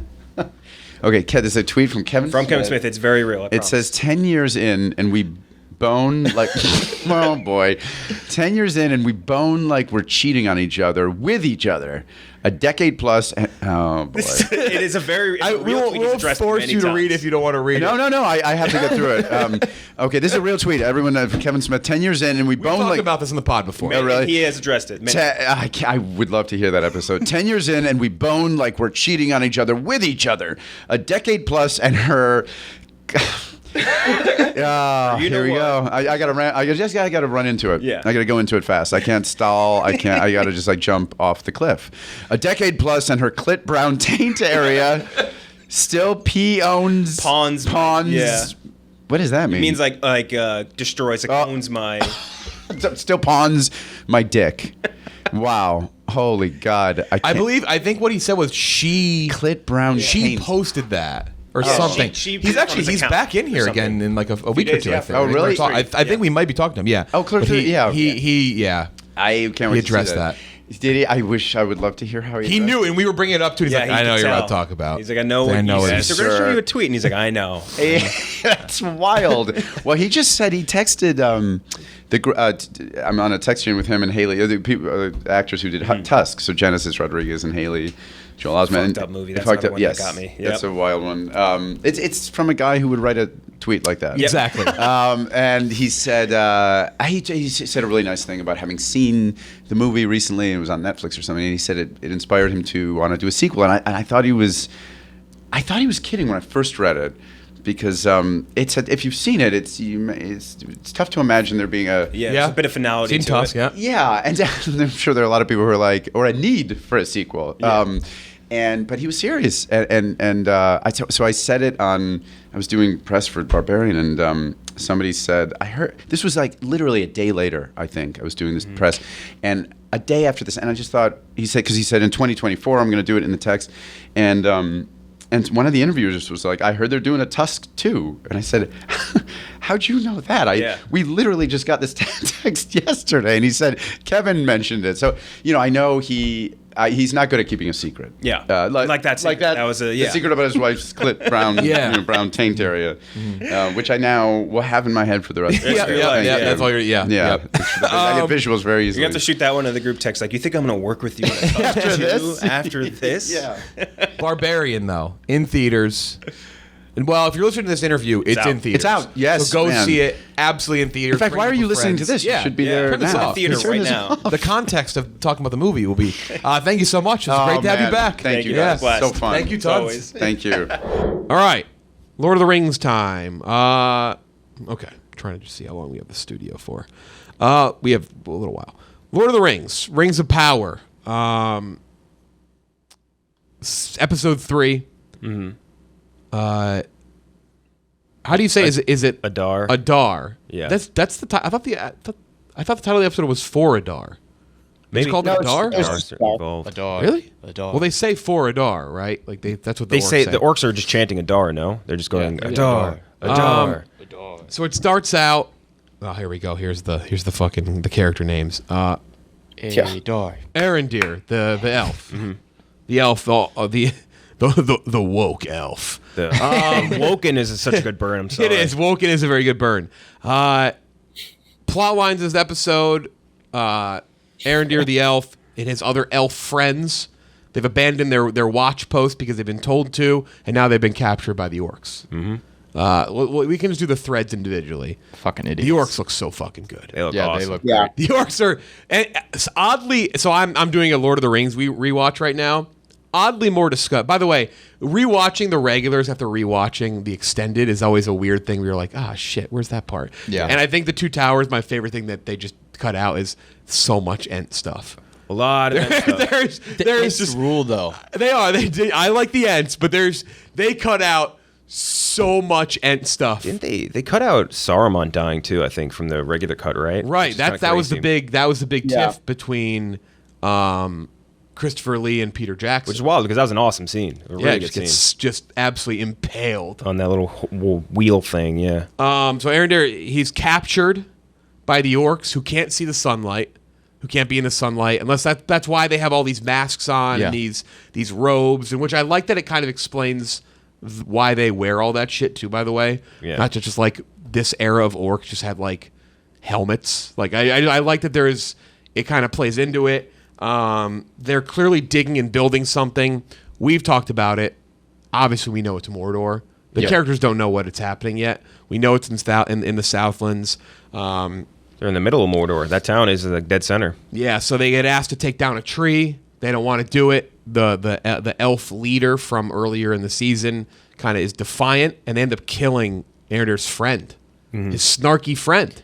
Not a lot of blood for a cutthroat. I don't know how elves work, but I don't know. It was a little weird. He was the orc was a real dick. Gets him to chug water, and then he cuts his throat. And then we see Arendir. He's like, all right, I'll cut the tree down because he gets a peek, and you see what really looks like it's sulfur. It looks like it's turning into it. Yeah. Yeah, it looks like Isengard. Yeah. When they start tearing all the trees shit down and down, everything. Then they try to make an escape later on.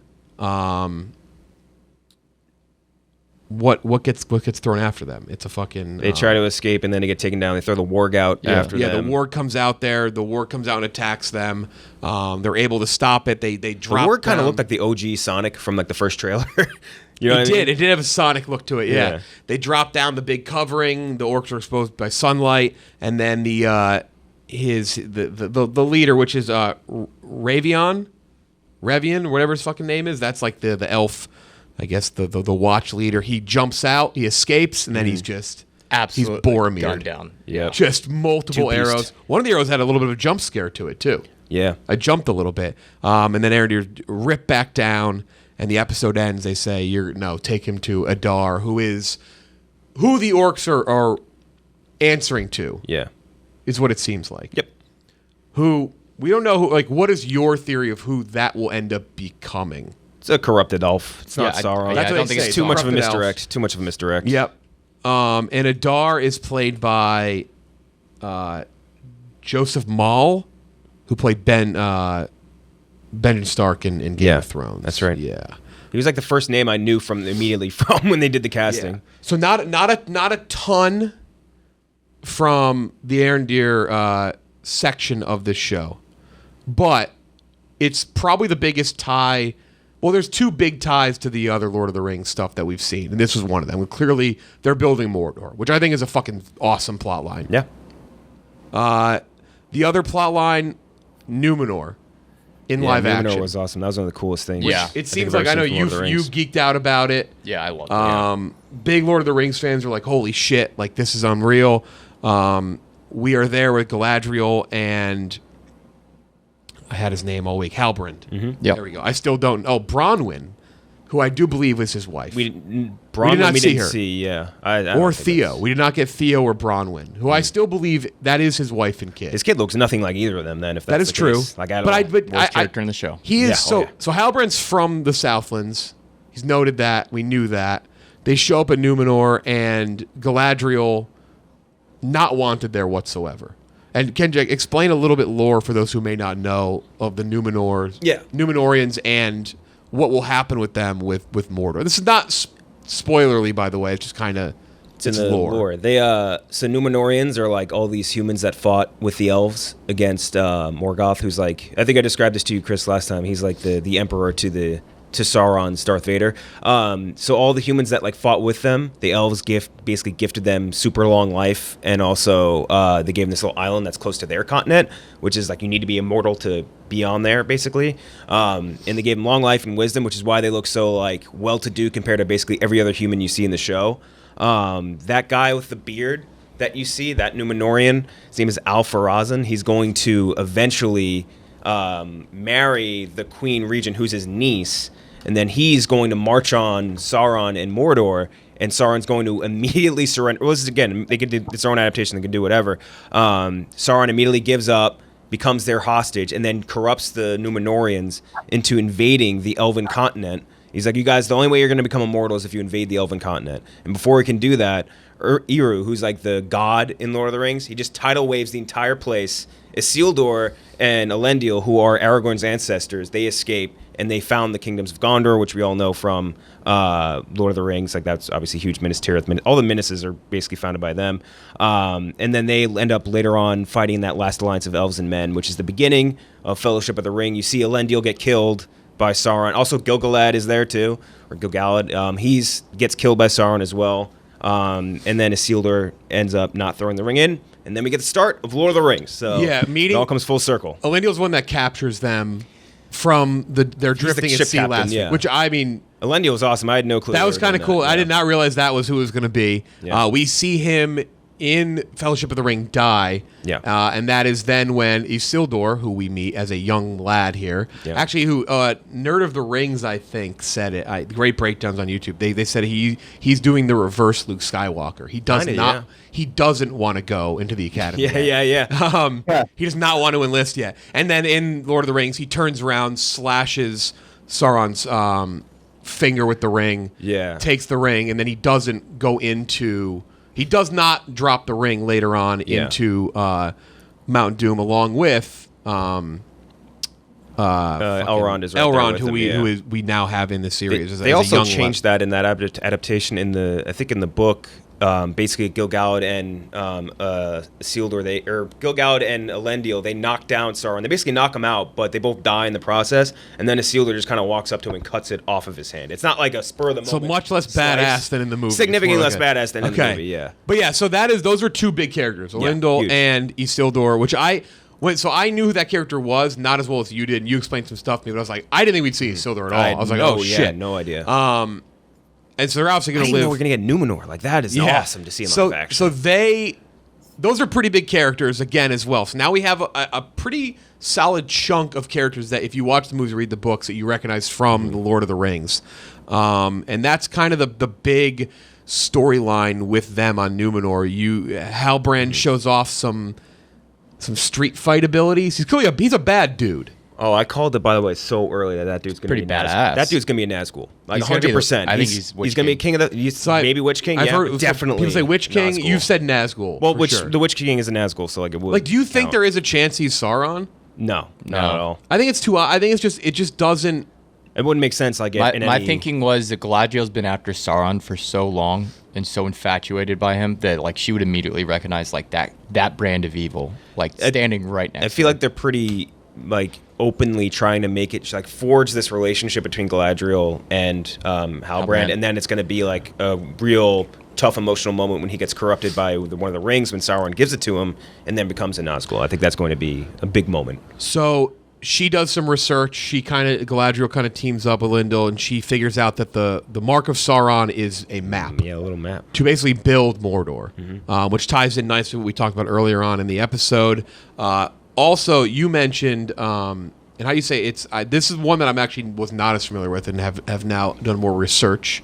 Eru, that's the god of Tolkien lore of Lord of the Rings. Big time god. Who did send, and I just watched Two Towers last night, and I forgot, he is the one who sent Gandalf back after Gandalf fought the Balrog and died. So she seems to believe that her and Halbrand were brought together by that type of fate. That's what she kind of seems like she's implying, right? Yeah, she's saying like it's a thread of destiny type thing. So there's some other factors at play. There may be like a bait and switch exile of the King of Numenor too. I know some people have kind of theorized about that a little bit. He's supposed to. We don't see him on camera. We see you see his daughter talking to him. Yeah, but he's supposed to die, and then her uncle or his brother forcibly marries his daughter, like his own niece, to become the king. I think I condensed. Is there anything else that happened with Numenor? Not much more in Numenor. They rode horses. Yeah, they did ride horses. Do we think that was Shadowfax? It sure did. I think we looked it up and like they didn't match up timeline wise, but you never know. It did. It was a gorgeous. Numenor looked fucking great though. Shadowfax.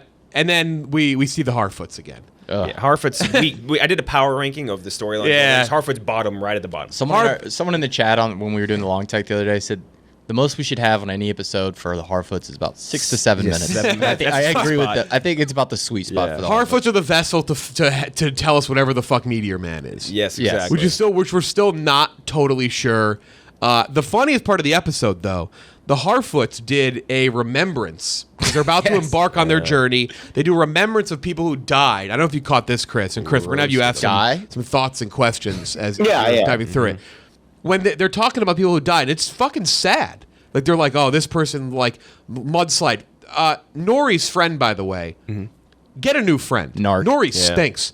Nori is a bad friend, and that girl gets getting drawn into it. We find out that her parents died in a mudslide, but then one guy died from bees, and everyone laughed at it. Yeah. They're like, he died of bees, and they're all like, he's never the smartest. Loser. Like, yes, he died of bees. He got roasted. Yeah, no need. I love how they're like one pack. We all stick together. Nobody gets left behind unless you twist your fucking ankle. We're gonna take you out to the pasture. If you brutally hurt yourself, get fucked. It's like they did like the Dothraki thing where you can't ride a horse. You're no longer part of like the horde or whatever. It's like, what the fuck? You're Harfoots. You're supposed to be like the most innocent, nice little creatures. But so then they at the end, like they're struggling. They go to the back of the pack. Nori gets in a lot of trouble because she's like hiding the Meteor Man, and then in the end we find that the Meteor Man views Nori as a friend. He starts to speak a little bit. Yeah. So clearly something's going to happen very soon with that, and we're going to get some more threads on who he is, and he helps them kind of help the back of the caravan and her I almost said loser dad. He's not a loser, just hurt. Maybe he's a loser. I don't know. I think so. I think Seems like a goofball. I think the Meteor Man's Gandalf. I'm in on the theory. I think I'm putting all my chips in on it. It's just tough. So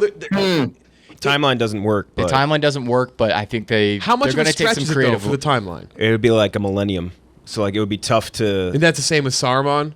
Saruman, I think, is like they all came at the same time. All the wizards. So like I feel like what are they called? Yeah, the Aerie or something like that. But yeah, I don't know how they could do it. They could just do that. Like I would love it for it to be Gandalf. Like I would not have any problem. See, like it's one of those. Is there an odd? I think they will take just creative liberties, and that's could definitely be one where it could work well for the show. Yeah. It could work really well. for the show. Is there like some sort of like weird workaround with like Gandalf the Grey that they could say where it does work? Like if they're not obviously going off of Tolkien lore explicitly, so like I'm not Gandalf the Grey. I'm Gandalf the Purple. yeah, like what's Saruman before he's Saruman the white? Like what is? He has like an elven name. Does that work?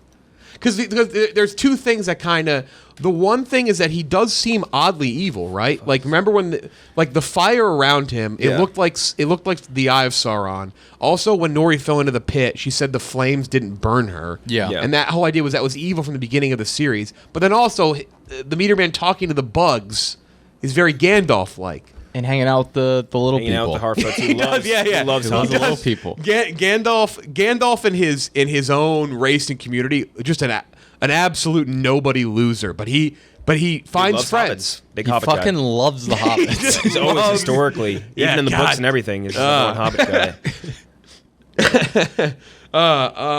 He's a culture. Gandalf's a culture vulture. It's appropriating Hobbit culture.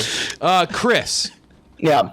So I know you're going to rewatch Lord of the Rings, but we figure we'd do this. Yeah. We'll give you where are your questions? You said it's a lot to take in, which it is. Right. That's I have two things to say here. One is kind of my take on the show, and the other is a question for you guys. I have one big complaint with the show, which is I just think there's too much going on. Like this early into season one, I just think there's too many characters. There is a lot going on. There's a lot of different things you have to balance. I think that like if this was season 3 or 4, and you've established kind of the arcs and the setups, I'd be okay with it. It's a lot to keep track of, and as somebody with a short attention span who's not big on TV in general, I was kind of like, all right, whatever. But my question for you guys, because this is my theory, I think this is a really well-made show. Like.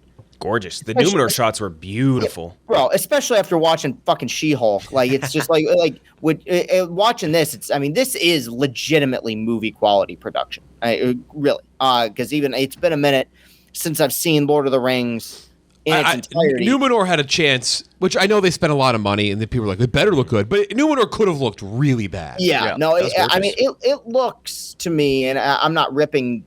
It looks as good and maybe even better than the CG of some of the worlds in Thor: Love and Thunder. Really, Easily, yes. Easily, yes. Okay. I thought maybe you guys. That was actually my first thought. I was like, this Numenor looks so much better than the Land of the Gods, wherever they went. Yes. Yeah. Like almost anything in a movie too. And then that Bear McCreary score hits too. Like right at the moment when they're doing like the big establishing shots, which the establishing shots we talked about this in this show were insanely good. Yeah. Really. No, really good. It looks great. I mean, regardless of my personal taste, like I'm not delusional enough to be unable to acknowledge when something looks good. My theory about this, though, is that, and correct me, obviously, if I'm wrong, I believe that this show is what Force Awakens would have been to somebody who had never seen a Star Wars movie. For you right now, I guess? Now I've seen Lord of the Rings, but I just don't remember or I'm aware of all the references because, I feel like if you saw Force Awakens without seeing any Star Wars movie, you would be like, okay, that was fine. That was good.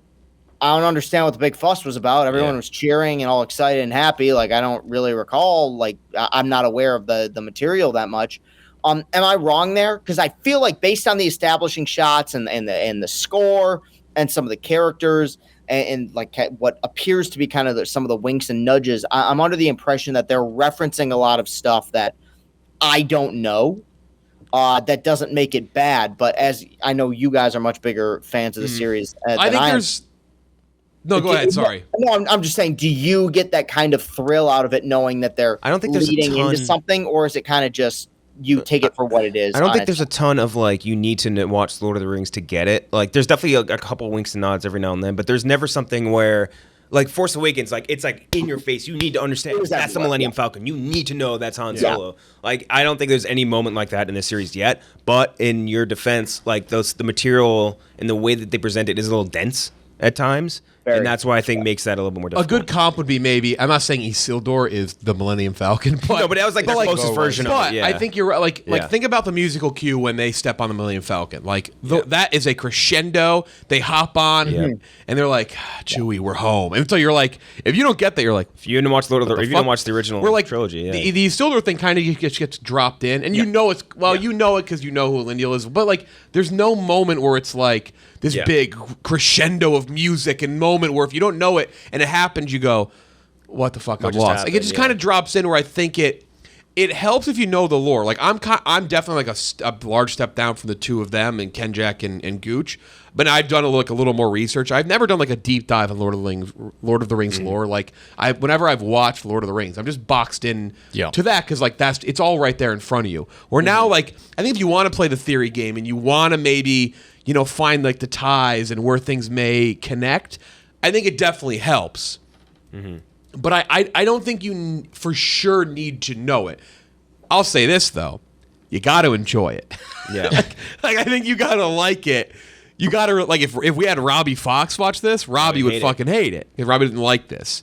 Where I do think you need to enjoy it to an extent, which that's where like I think you doing a rewatch of the movies, I think you would have a different enjoyment of it. Like, I don't think you're going to watch the movies and then you're going to come in dressed as like Isildur on the next episode. And you're gonna, of course. But I do think there's like a different connection of like enjoying, like you're going to see like little threads and things. Yeah. And that's totally fair. I guess the one thing about the original Lord of the Rings series, and as I've said before, it's been a minute since I've seen it, is that while it's very expansive with its characters and its worlds, the basic premise is very simple. Oh yeah, you got a ring, you got to get rid of it. Like that is like, and that I have no problem with that. I like simplistic. I think that you can make something that is subtle while also having nuances to it. I feel like that's what that series did. Here, it feels like there's a lot of homework you got to do just to understand it. Now, again, that doesn't make the show bad. That just falls into personal taste. So yeah, I mean, I've taken it in.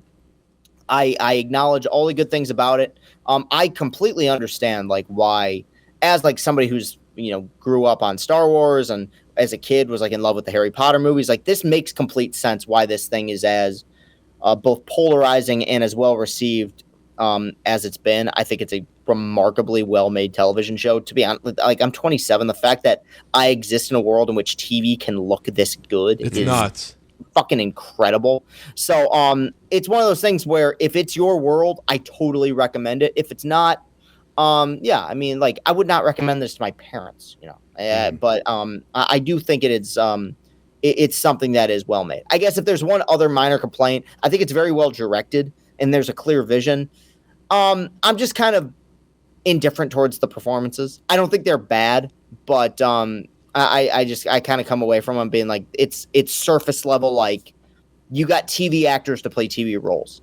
That's kind of how I feel. Yeah, I don't disagree with that. None of the performances outside of Galadriel have really captivated me. She's good. Yeah, I think she's good. She sticks out. But outside of that, yeah, and even there's some rough. I think the Harfoot girls are terrible actresses. Like I think that's bad. I think it's rough every time they're on screen. The Harfoots are a vessel.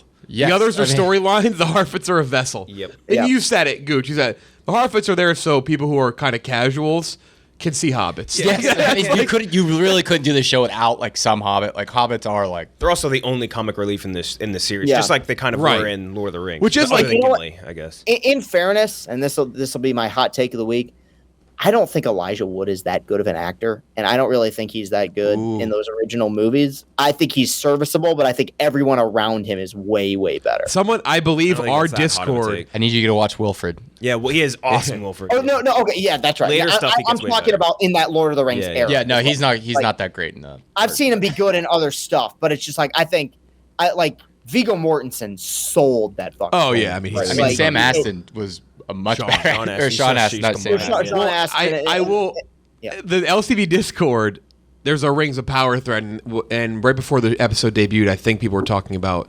Someone joked said like I when I did the rewatch, like I always do want to fast forward the Frodo scenes. Yes, kind of like how people have like he's a little bitch. They have that super cut of Breaking Bad with no Skylar scenes. Yeah, I'm very curious, Chris, when you do like the full like I'm excited to see like how like your kind of like takeaways from the show like evolve the more like you kind of see some like the different threads. Are they on Paramount Plus, those movies? HBO Max. HBO Max, yeah. Oh, are they on it? Okay, cool. I think The extended versions are on there too, right? Yeah, I think the regular version. As always, I'd always suggest to watch the originals. Yeah. And then go to the extended. Work your way time. there, yeah. Baby steps. Questions from our Discord. Eric Aggie said in Sucks to be general. him. In general, which storyline excites you the most going forward? That's a kind of a hard question. I think it's definitely Galadriel. I mean, yeah. I think that's easily like just her whole storyline of working to find Sauron. She's in the coolest place too. Yeah. The Halbrand stuff's interesting as well. Isildur, Elendil. I'll have to see what happens with Arondir next episode. The I do Adar think- stuff is intriguing. That took a big step up. Those first two episodes were the first two episodes I was way out on the Yeah. Arondir storyline, but now I'm like, all right. Yeah, now we're Chris, getting somewhere. what's the thread that's got you the most? I'm with Gooch. It's glad. I think if there's another minor complaint, I think that they should put her substantially more at the forefront. Yeah, she's oddly not.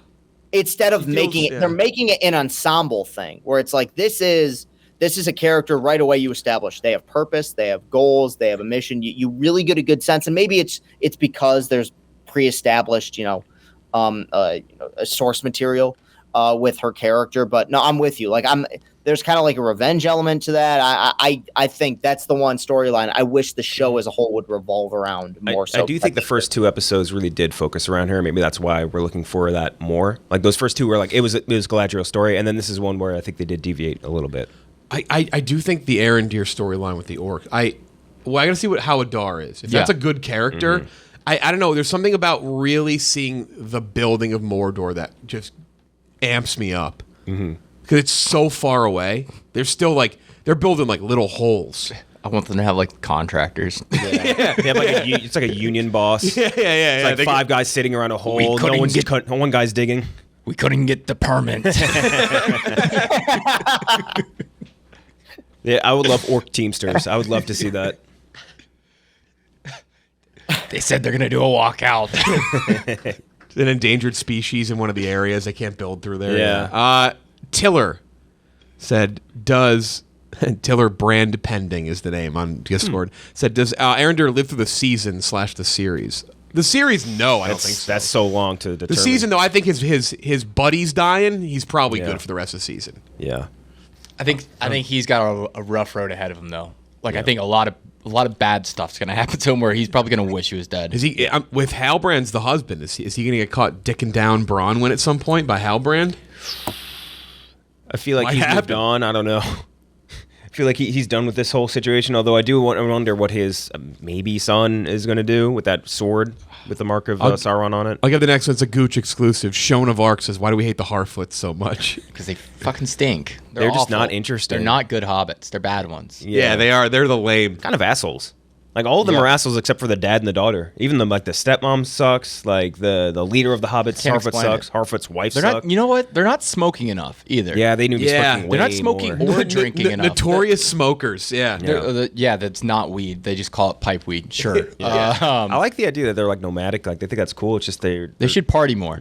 Yeah. I feel like that was a big part of like the Hobbit movies, like the early Hobbit movie, They love and drinking then and also partying. like early in the Fellowship of the Ring. Like they're partying pretty much the whole time. And the last one, Kendrick, you already answered this. This is from Marty2, in parentheses, coffee enjoyer. It says, Gross. Uh, what was that Sauron at the end? You say no shot. I agree with you. Yeah, no way. Especially if it would have been a maybe if one of them right before that scene, like they were like asking, "Who's this Adar guy?" And one of them says like, "Oh, maybe that's Sauron." Like, no chance now. Yeah. 0 chance that's Sauron Yeah, now. I would agree with that. Awesome episode though. I was geeking out. Really liked it. There were some, and again we have to get Large. And Large was like, what was Large's comment? I forget what I said. I asked him if he had watched the episode yet. 1 second. He said, Large, big Lord of the Rings guy. And he said, did you watch Lord of the Rings? He said, I adored it. He goes, I'm not out on Game of Thrones, but Numenor floored me. And I said, how cool is the Isildur stuff and building more? He said, Jeff, I'm in my glory. So we'll have to get him on. PFT fucking hates it. But he only made it 40 minutes in, which is fine. But what we're going to do is there's going to be an Imager link at the bottom of this podcast. I'm going to Photoshop PFT onto maybe Gimli. Yeah. Yeah, you have to. That's Yeah. There's no one else that could be. And just take the photo, go into the description, save the photo, and tweet no context the picture of PFT photoshopped as a Lord of the Rings character at PFT. Yeah. He said, I love that. "The Hobbit show sucks." That's my review. Actually, he'd be a better Hobbit. I feel like Photoshop onto a Hobbit. And I said, "Oh no!" I said, "We love it." Large too. He goes, "I made it through 40 minutes," and he said, "Trash can emoji." Trash. Oh, man. And I said, "Bad take. Gonna have the LCB fans roast you," which it's his take. But I was like, This man we're intently gonna watches roast you. the Washington Commanders. So yeah, look for that in the description. I gotta make that later. All right, interview with Patton Oswalt. Here it is. How's the weather there in Manhattan right now? Is it bad or? It's just humidity. Yeah, it's humid. Just humidity. It's just. But at least at night you get crazy thunderstorms. That's nice. There's no variation to it here. It's just one unchanging doom wave. Yeah, of hotness. Yeah. Yes. We are. I'll just say this is part of it. It's us roasting New York and the LA weather. Pat Oswalt, back on the show. Thank you so much. We haven't talked to you since I think during like the pandemic. So we were just saying, yeah. How's it going? Relatively, it's going better than when you last talked to me because we were all losing our fucking minds. I'm able to walk outside my house and talk to people and look at their faces while I talk to them. That's a huge bonus. Yeah, things are good. I can't complain. I'm pretty happy right now. You have a Netflix. We have a lot to talk about. Mostly nerd stuff. I just want to throw that out there. Sure. Mostly nerd stuff. But you have a new Netflix special. We All Scream. September 20th. Ken Jack has a very important question for you. Yeah, about it is huge. Just tell us your best joke from the special. No content. Like don't even give us the setup. Just the punchline. Actually, just say like the three. Okay. Give no emotion either. We like read it off like it's just a fact, not even a joke. Bona fide fact. All right, hang on. Let me give you my best punchline. 1 second, I will absolutely do that. This is good though. Are you ready? Yes. Are you the kind of left-wing soy boy that needs a sneeze guard over your clam chowder, or are you able to fuck your wife? Beautiful. See, and now this is perfect because you make people reverse engineer. They're like, I want to know how this happened. How the fuck does he get there? Yeah. Oh my God. Well, tell us. So special. I mean, it's like tell us about the project. You're doing comedy. Anything different from this than any of your other specials? Your many specials of the year. Was this done in Denver? I do believe. Shot it in Denver in May. The two big different things. One is like every special, it's an hour of brand new material. But this one I directed.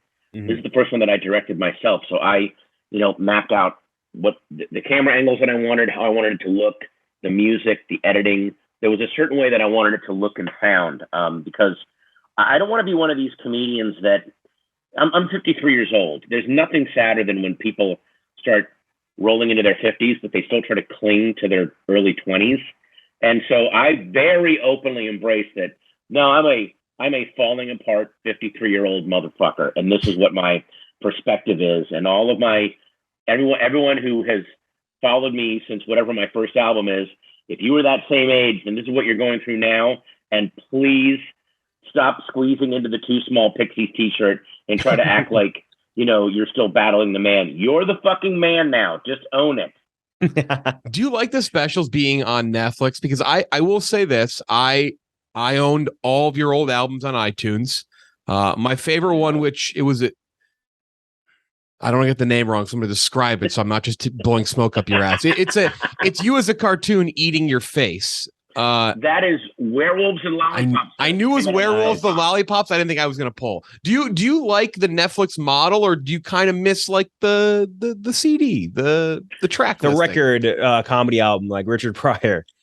Well, look, obviously, and this is just nostalgia speaking. I totally miss when you waited for a new comedy album to come out. Mm-hmm. But also just know that there were comedians that before comedy albums became the thing that missed. Oh, I missed when you debuted your new act in the Catskills. This album thing, I don't like it. So I never want to be the guy like, this is where it should freeze it this year. Unfortunately, the new model, not even unfortunately, now the model is you stream it. You can put it out on YouTube. You can put it out on any other platform. But what's good about Netflix is I'm very open with them about how I want to put out a vinyl right when the special comes out.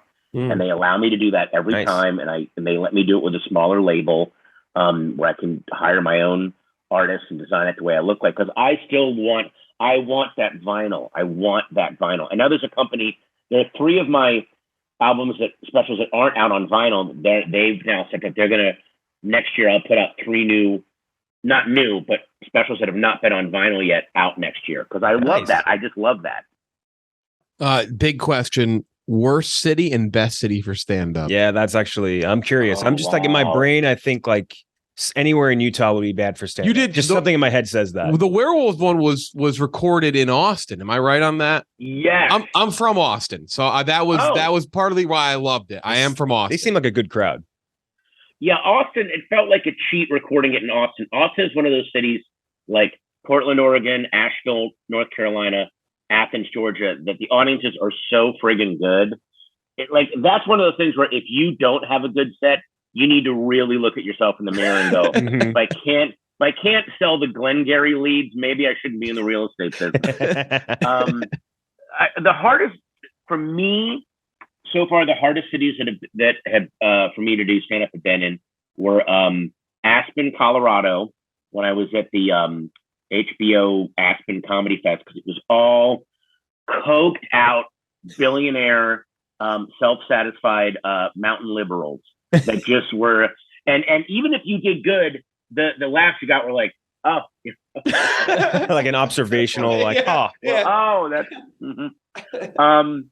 and then also sometimes Las Vegas can be a real nightmare because what you have to realize is you're not the main reason they're there. You were probably given away. Your tickets were part of a package that they bought, and they're squeezing you in between some crazy steak buffet that started at 5:00, and then they've been promised this many chips starting at 10:00. So you're just, you're a thing they're trying to get out of the way to go do the stuff they want to do.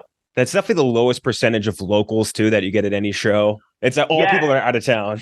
Yes, there's no fucking. You're right. There's no one who lives in Vegas wants to go to a fucking to actual Las Vegas. And even if it's, by the way, I bet even if it's a comedian or a band that they like, they're like, oh, I like them. I don't want to see them in that setting though. Yeah, I don't want to see them in front of a bunch of a tour group from Yonkers that are all just staring at him.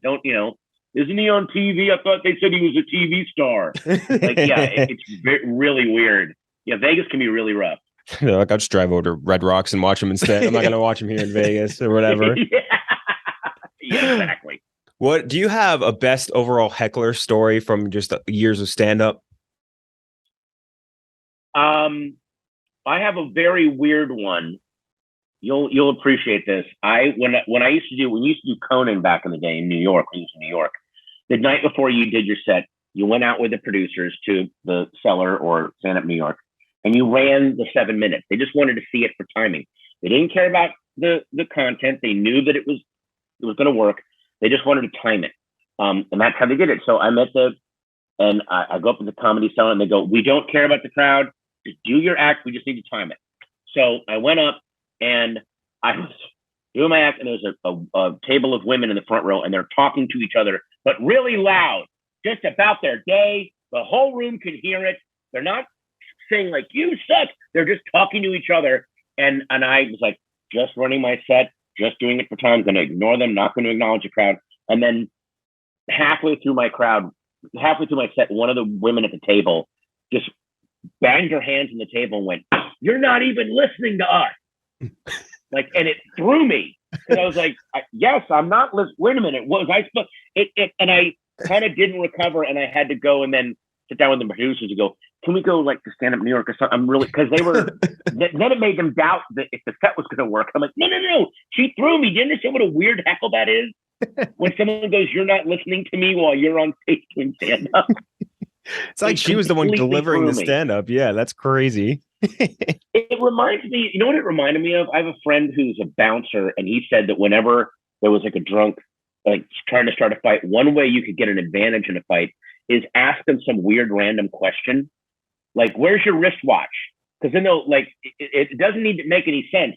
but it'll stop him for a second, and then you can get a punch in. And that felt like a version of what she did that to me. She asked me such a nonsensical question. I didn't have a comeback for it. She's not even drunk. She's just that smart. She's the smartest heckler alive. Yeah. Why wouldn't you listen to this? It was such a psyop, and I wasn't ready for it. So I actually just watched this recently. I did my yearly, I'm going to watch every roast Greg Giraldo ever was in. Those compilations they put together. Amazing. That's what I'll do that every couple of months too, just for, there's certain things like I'll watch compilations of Gale Sayers running or Greg Giraldo doing roast, just like watching people at the top of their game doing something. It pumps you up. I repeat it every time I bring it up. I have to say it was the roast of Cheech and Chong, and it was Ralphie May, also Ralphie rest May. In peace. He said Ralphie May, like, you're so fat. He made that joke, the setup, and then he said, you're the only guy who comes when the guy you're the only guy when you watch porn, you come when the guy delivers the pizza. Yeah, and he was the best. I think it's my favorite roast joke of all time. He was the best, man. But he was at the Flavor Flav roast, and you were at the Flavor Flav roast as well. Yes. Some of the best roast. I mean, that was a crazy. Kimmel had a crazy one.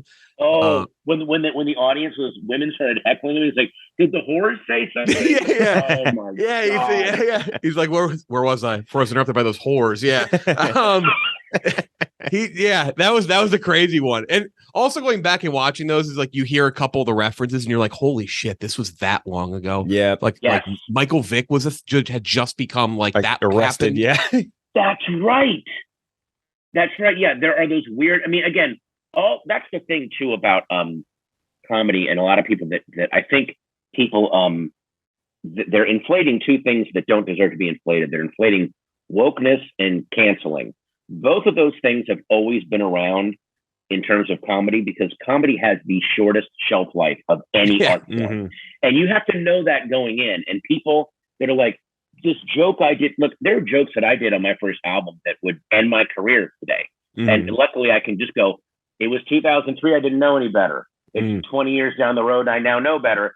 But you can't rely on, you can't just go, this Michael Vick joke worked, I'm going to do it forever. No, you have to keep doing new stuff and rolling with it. It constantly changes.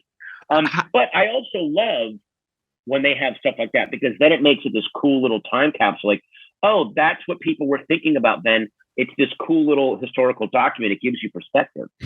I actually kind of like the idea of you going on a set now and just being, oh, you hear about this Michael Vick guy? I do get a laugh out of me. It would get a laugh out of me for sure. Everybody, every now and then, I don't know if you run into it. Like, you'll hear a guy who'll make like a Clinton Lewinsky joke or like a George Bush impression. You're like, wait, what the? Yeah. Like, what? That wakes you up. It sobers you in the middle of a set for sure. Yeah, there's a great comedian named Mark Cohen who always he makes fun of hacky comedy in his act. Mm-hmm. So whenever he does a joke that doesn't work, he'll just go, so Quayle's an idiot. Like, that's going to get the crowd back. You guys hear about this Dukakis so fella? Hard every time, because he's just grabbing at straws at that point. Oh, that's brilliant. You last thing on that. I think comedy is such a, speaking of history, it's such a great way. If you're showing a moment in history, you should cut to footage of comedians at that time doing joke oh, that's how the public thought about shit like this. Mm-hmm. This is how it impacted people, the general population. That's always really cool to see that. We should go back in time and just watch ourselves laughing at, you might be a redneck if, and just crying laughing at Jeff Foxworthy. How hard I've opened for Jeff Foxworthy. Some of his crowds must. Oh my God, I can't imagine. Is so funny though. The stuff about when he was talking about, he did the whole "you might be redneck." He also did a great thing about the redneck accent. You don't expect it to say certain phrases. Mm-hmm. Like when he was talking about that, you don't expect it to go checkmate. Yeah, like that. It's really funny. When you're doing those roasts, though, how hard is it to figure out the right amount of roast for the dais, but also the person who's being roasted? Is there a rhyme or reason to that, or just shit? I don't got any jokes for Snoop Dogg here, but I got a ton for Lisa Lampanelle. Is that tough? Yeah, I mean, what I do is I did the roast of Jerry Stiller, that very first roast, and I no, it was the second roast actually. First roast was of Drew Carey.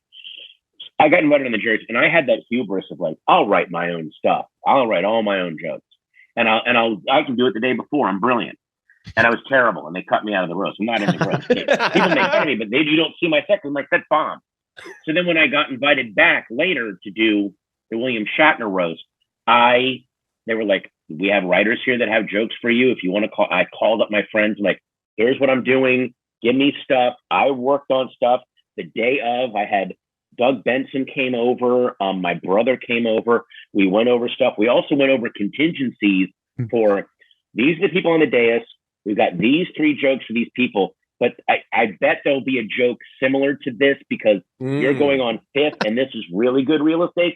So let's have some, like, you really, really got to prepare. You've got to be ready. And I structured again, Geraldo is a genius at this. He makes his way around the dais and then lands on the roastee. Although on the Joan Rivers roast, he has that brilliant fake out. He goes, and finally, we come to annoying Jewish lady, Gilbert Gottfried. Oh God, he did that. Tom Arnold's at the Cheech and Chong one and the Joan Rivers, and his Tom Arnold roasts were always a little like there was a little venom to him too. Like it was a little extra pop to him.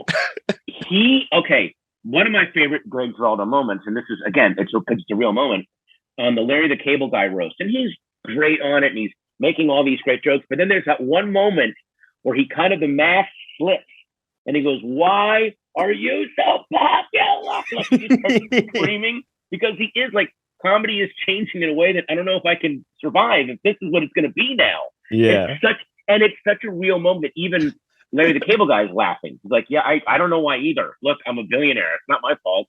Yeah, there must have been like a point too for like guys like that when you see all these kids like we were doing the super finger for Dane Cook. We were like reciting everything he did line for line. It's like, is this where we got to go? I guess.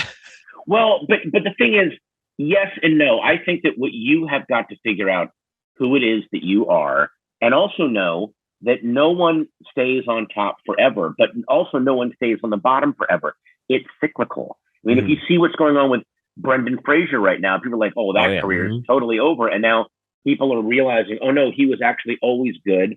Things just got changed for a while, but now we're seeing, same with like Michael Keaton was gone for a decade, and now he's the go-to actor. So endurance, oh my God, I can't believe I'm quoting Charles Bukowski, but endurance is more important than truth.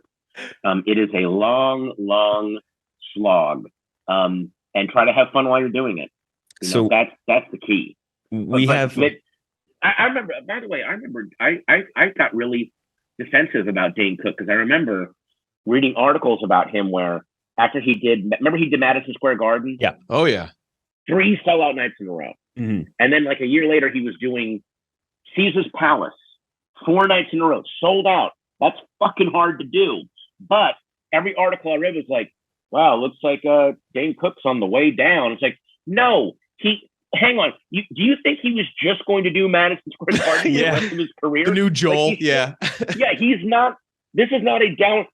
Selling out the Caesar's Palace 4 nights in a row is not a downward spiral. He's doing fine. What the fuck are you talking about? Like Harry Styles was like had to do that, and it was a struggle in the Madison Square Garden this last like couple weeks. Like in comedy, it's like a totally different game than that. That's insane. Exactly. So enjoy your highs, but never think that, and it'll stay this way forever. No, it never does. It never does. Just like doing comedy. I love how you mentioned there's 2 big guys in our podcast lore, in Brendan Fraser, Michael Keaton. Both of them, we dubbed it the Katanescence, and we dubbed it the Renaissance. We said too. So we said like for years we've been pushing like, hey, like we talked a lot about the other guys, which Michael Keaton was brilliant in. We're like, look at it, he's amazing. He's gonna be so good. Like, he's coming back. He's coming back, and he did. And now we've been doing that with Brendan Fraser forever. I remember one of our first things as a podcast was we made a massive petition to try and get Brendan Fraser cast in The Last Jedi. That was like one of our first big moments. We just tried to get him cast. Wow. He actually would have been great in that. Yeah. And then what happened? He came in and we were just like gushing over him. Yeah, he came into our old office here, and we got to talk to him. Yeah. We were like gushing over him, and I think he thought it was like a bit or something because he was like a little like on guard, and by the end of it, he's like hugging us, he's like tearing up a little bit, and now fucking a couple years later, he's winning awards at TIFF. he had to endure a lot of snarkiness, so I bet that's why he was on the defensive. Yeah. Because his hackles were up after all that shit. I remember I did rewrites on Looney Tunes Back in Action, and all I can remember is the animators going, "That dude was game for anything. Anything we pitch, he's like, let's try it." Like, they were so happy to get to work with him, and also like, you can't believe what a nice guy he is. Like, genuinely brilliant, great comedic timing, and we would come up with the weirdest ideas. He'd be like, "Absolutely, let's do that. Let's do it." Like, it was just great. I love fantastic. Yeah, he's the best. We do want to get a couple questions in on some other stuff, including the fact that we haven't talked to you since the Boba Fett episode where your exact thing came to pass, and we had talked about it with you, I think, last time, right? Didn't we mention your idea for Boba Fett? And I think it came to pass. Yeah, and I got I texted with Favreau after that episode, and he said they timed it so you can. People on TikTok were doing this. It matches up perfectly with the beginning of my speech. Yeah. We start in the Twin Sons of Tatooine, and then it pans down, and it matches up with, and then his gauntlet comes up and comes down, and it actually they shot it so that it matched up. So that was very flattering. Did you watch the night it dropped, or did you just like see on social media people were? I imagine immediately were tagging you and being like, "Oh my god." Yeah, I was going to watch it that night, and of course it drops during the day. So all during the day, suddenly, tag, Instagram, Twitter. I'm like, oh god. So I was real, but I didn't bother Favreau till the next day because I knew that he was going to be, all the nerds going to be going crazy. But yeah, he confirmed it for me, so that felt really good. That's so cool. I absolutely love that. Another question we have, obviously after D23, people have questions about everything. What's your Fantastic Four dream fan cast right now? Dream cast for Fantastic Four. Okay. Reed Richards is John Hamm. Oh, okay. John Hamm is Reed Richards. You know who would have been an amazing thing, and like they CGI the Hulk. Unfortunately, he's passed away. Could you imagine if James Gandolfini, that voice, and oh my god, yeah, Ben Grimm? How amazing would that have been? Yeah, damn, that would have been really good. Yeah, I mean, I don't think that whoever plays the Thing should be in real life a giant. They should be fit, but not a crazy muscle man. It's the idea of someone who is now suddenly. That's why Mark Ruffalo works so well as the Hulk. He doesn't. Ben Grimm wasn't a cut guy. He was a bruiser, but he wasn't a cut guy. So I don't really know. God, Ben Grimm. Let me come back to Ben Grimm. Let's get Chiklis back. Yeah, I mean, Chiklis is good. God. Invisible Woman, that new actress, Britt Lauer from Severance. Oh, wow, yeah. Because she's got that, like, looks like she has cosmic intelligence. Mm-hmm. Like, she might actually be maybe on a level above, someone else. Maybe she's in touch with other things. And then the thing about the key to Johnny Storm to me is he's chaotic good. He's an asshole with a heart of gold. So the closest thing I can think of for Johnny Storm, I don't know, you see that viral video of that OnlyFans porn guy who paid off his sister's college debt with his OnlyFans money? For a minute, I thought you were going to talk more about coworkers. I don't think this guy. He's like, it's chaotic good. He's a weirdo. He's like, here's $10,000 in cash. I earned it with my dick. I'm going to give it to my sister to pay off her college debt. And he kicks in her bedroom door and throws it at her. She's like, what the fuck are you doing? He's like, that's $10,000. That pays off your debt. And then she like hugs him. She goes, thank you, but this is really weird. Like, she doesn't know how to handle him. I mean, just looking at his face, you are completely right. I'm just looking at his face now. That is a Johnny Storm. Exactly, because he's an asshole, but he's good. You know what I mean? He's a good guy. He just also can't help blurting out and saying stupid things. Yeah, that might be the definition of chaotic good. Yes. Yeah, like making money on OnlyFans. Yeah, yeah, and that's the thing about they've tried to make Johnny Storm and the other versions kind of virtuous, and Johnny Storm has to kind of be not the wild card in the group, but of all the people who don't deserve cosmic powers, he has it. That's the idea, and then he has to slowly learn to not be such an asshole about it. Yeah, I feel like Deadpool's not a fantastic comp, but like that sort of chaotic asshole energy. Yeah, that's a good way to put it. That's a good way to put it. It's an asshole who's trying to do good. He's like, can't I do good but still be an asshole? Is there a way to do both? And like, there's something really entertaining about that. Yeah. You had we have one more thing before our final little rapid fire question segment. You had a tweet a while back. I didn't bring this up last time we talked, but someone reminded me of it the other day, and I was like, I think that was Patton Oswalt. You had tweeted about this. It was the glassware from McDonald's when Batman Forever came out. Which if you're old enough to remember that, iconic fast food giveaway. Do you have any other, for me, like anything Godzilla? Oh yeah, Godzilla at all, like Taco Bell and KFC. Those always ring a bell. But other than the glassware, did you? What are some other, like? Did you have any other like crazy movie marketing thing? My personal favorite, I will say, we have a Rubik's Cube for the show The Slap on NBC. I have yeah. Wait a minute. Does it have all the character spaces on it? Can you go grab it? Yeah, I will. We'll have to show it to you. Yeah. Do you have any really wacky movie memorabilia? I have. Someone just sent me a coffee table book of all these movie giveaways through the years, and some of them are just bizarre. And you can also tell the movies where they're like, because it's stuff that comes in press kit. Was it the night of movie promoting thing they did with like A24 or something? I think I saw them do that. It might have been. Yes, it is an A24 book. Yeah, I could run it, but what I love is you can tell the ones where they just didn't believe in the movie. They're like, it's the name of the movie on a pencil. Yeah. Here, we just put it on a pencil. Like basically what you would do like for a high school class giveaway sale. Like they didn't care. But some of them are gorgeous. Like the one for Being John Malkovich, it's a bunch of nesting dolls so it's John Malkovich and then it's Cusack and then they're really beautifully done. Here you go. Here's the slap cube. Yeah. Wait, show them the other side. Yeah. It's amazing. Yeah. And you got the peacock. Yeah. The Reddit for our podcast. They Brian Cox is on there. Zachary Quinto. They were like, Jeff, we tried to buy it for you. Somebody bought it, and I went, it was me. Yeah. I bought the Rubik's Cube.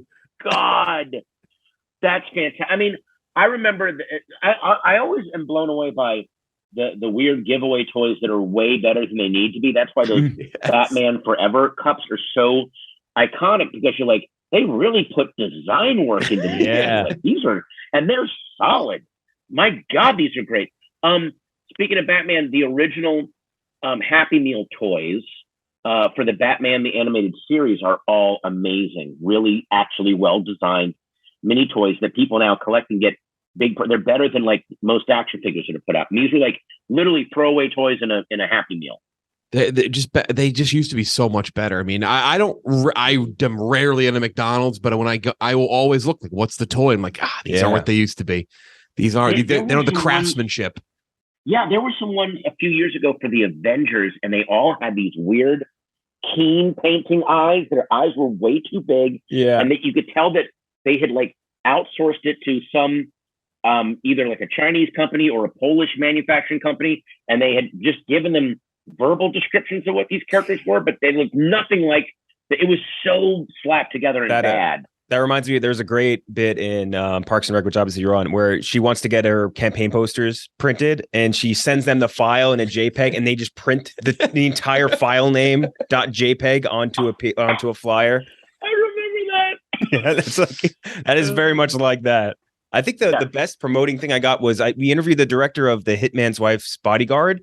They sent us a duffel bag with a really nice robe, slippers, a book, a duffel bag, which I use, by the way. It's a great duffel bag. It's just weird because I have to walk around with a duffel bag that says The Hitman's Wife's Bodyguard 2 or whatever on it. And it's just, books, all this weird shit, a lot of stuff. For so you regularly get the press kits with all the weirdness in it, and not super regularly. Not a ton, but when we get them, they are like massive.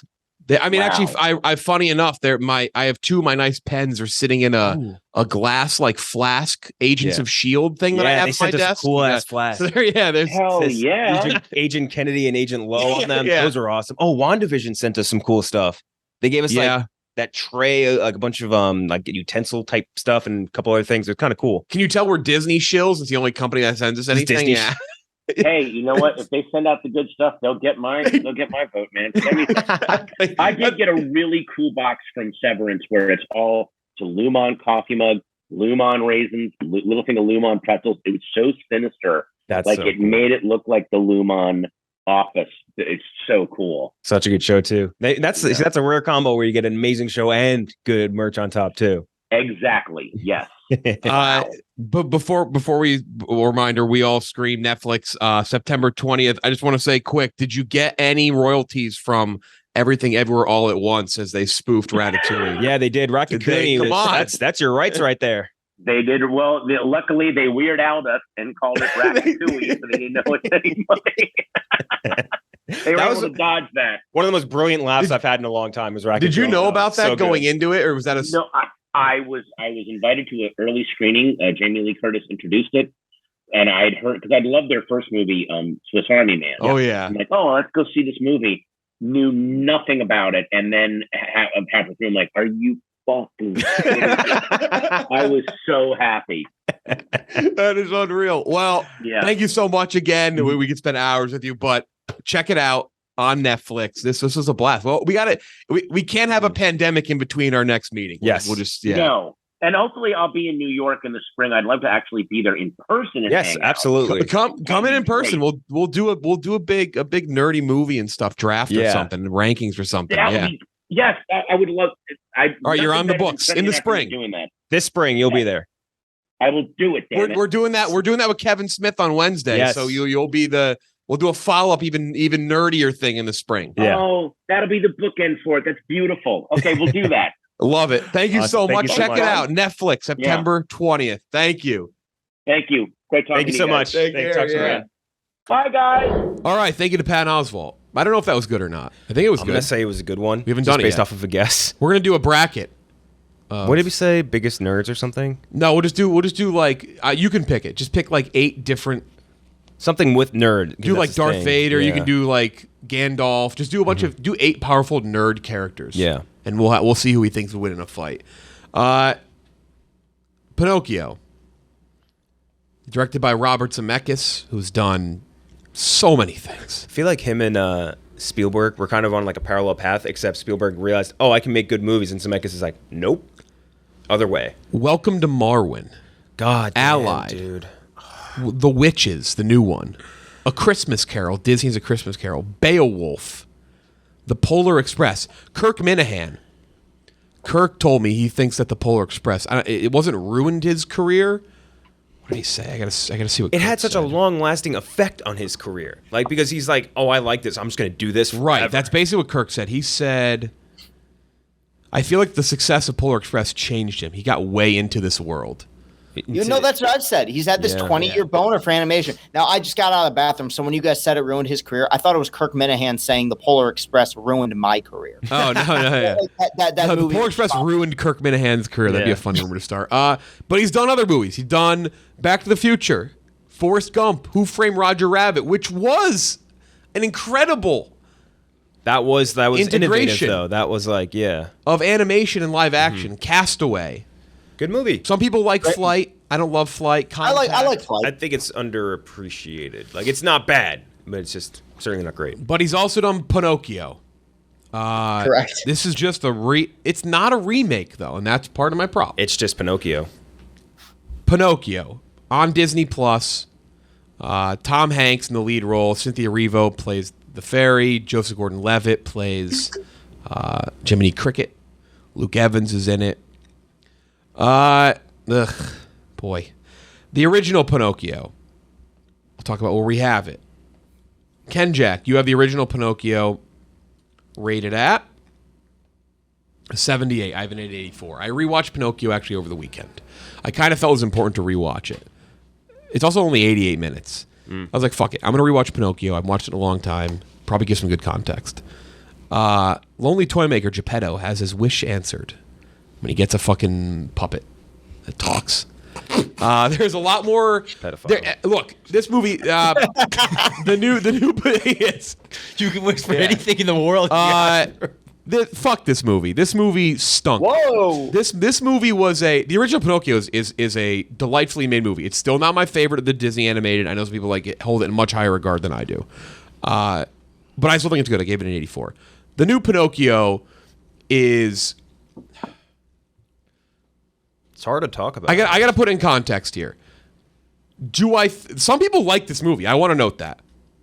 I want to note that there are some people who like this movie and who are like, it's not that bad. It's not the worst Disney live action. I think this is, let's see, let me give you the exact one. This is absolutely bottom tier, and I would say it's the 4th worst Disney live action movie, ahead of only 102 Dalmatians, if you count that. Definitely counts. Dumbo and Alice Through the Looking Glass. Oh, man, Dumbo. Actually, Wow. technically, it's the 2nd worst because Alice Through the Looking Glass was a sequel and 102 Dalmatians was a sequel. So we're talking about the OG remakes. I have it. It's bad. There's some redeeming things in there. Some of the things look good in some spots. I think some of it looks good in some spots. I think the CGI that works the worst, though, is Pinocchio, which is a problem. What was going on with his eyes? The reviewer Dan Merrill said it the best. He said it's got a really bad uncanny valley thing going on here. Yeah. It just doesn't seem to fit. It's a bad movie. Do I think it's... Zemeckis. Yeah. Do I think it's bottom of the barrel of the year? I do not. It's a 43 out of 100. It's a bad movie. It's a bad movie. I think there's significantly worse movies. But You think this is better than Maleficent? No, I don't. Maleficent. Oh wait, sorry, I was looking at the wrong one. Sorry, I got the rankings. No, this pulled is up. yeah. Maleficent, Mistress of Evil. Yeah, That's what you're looking at. My bad. No, I will say this too. We talk about making changes to these movies. Aladdin made a couple small things. I think that ended up working out nice. This movie made changes. Forged an identity. This movie made changes that were fucking horrible. They changed so much. The ending being the biggest thing. I'm not sure they didn't run out of money. The ending, It does just kind of end. Yeah. which I get if the idea is to have it more imaginative and like leave it open for interpretation. Because if you don't know, at the end of spoiler alert, if you're bothered by this, fuck you. At the end of the movie, the new one, he just kind of walks off into the cave with Geppetto. Yeah. Which is the animated. He becomes a real boy. Right. Which that's a very definitive ending. Mm-hmm. But I think it's a better. The changes to this movie, the music they cut, the scenes they changed, the things they said differently. This movie was stupid. 43 out of 100. Ken Jack. I think this is a very rare movie, like almost one of a kind, in that it's like the only movie that is not bad and yet a massive piece of shit. Like a truly massive piece of shit. And I think if you want to kind of break it down, the positives and like what makes it okay is like the voice acting is fine. The effects are like the CGI is like okay in spots. I think when they had to do a mesh, it didn't work that well, like the mesh of the CGI next to a live action shot. And I think it's definitely Pinocchio. Like it's hard to deny. Like, yep, that's the talking puppet. But the negatives is that there's just no objective to this movie. There's none at all. It's just a very expensive remake with nothing to say. And now in my brain, it exists as like just basically a cultural impact void. Like because the original exists, right? In the original movie, and like does every single shot for shot thing better than this movie? Like there's just absolutely zero impact for this. It's almost like the movie never existed in my head. Like this movie it never actually happened in my brain because there was no point. It's a waste of time. And I think the biggest comp with this one is going to be probably Lion King because like Lion King, I think they were very heavily invested into the CGI aspect of it, obviously, and they were more shot for shot than this was. And again, I appreciate when they try to make some bigger swings for the fences. I don't think this really tried that, other than like the ending and like making some bad edits to what and stuff from the original one. But man, it's a waste of time.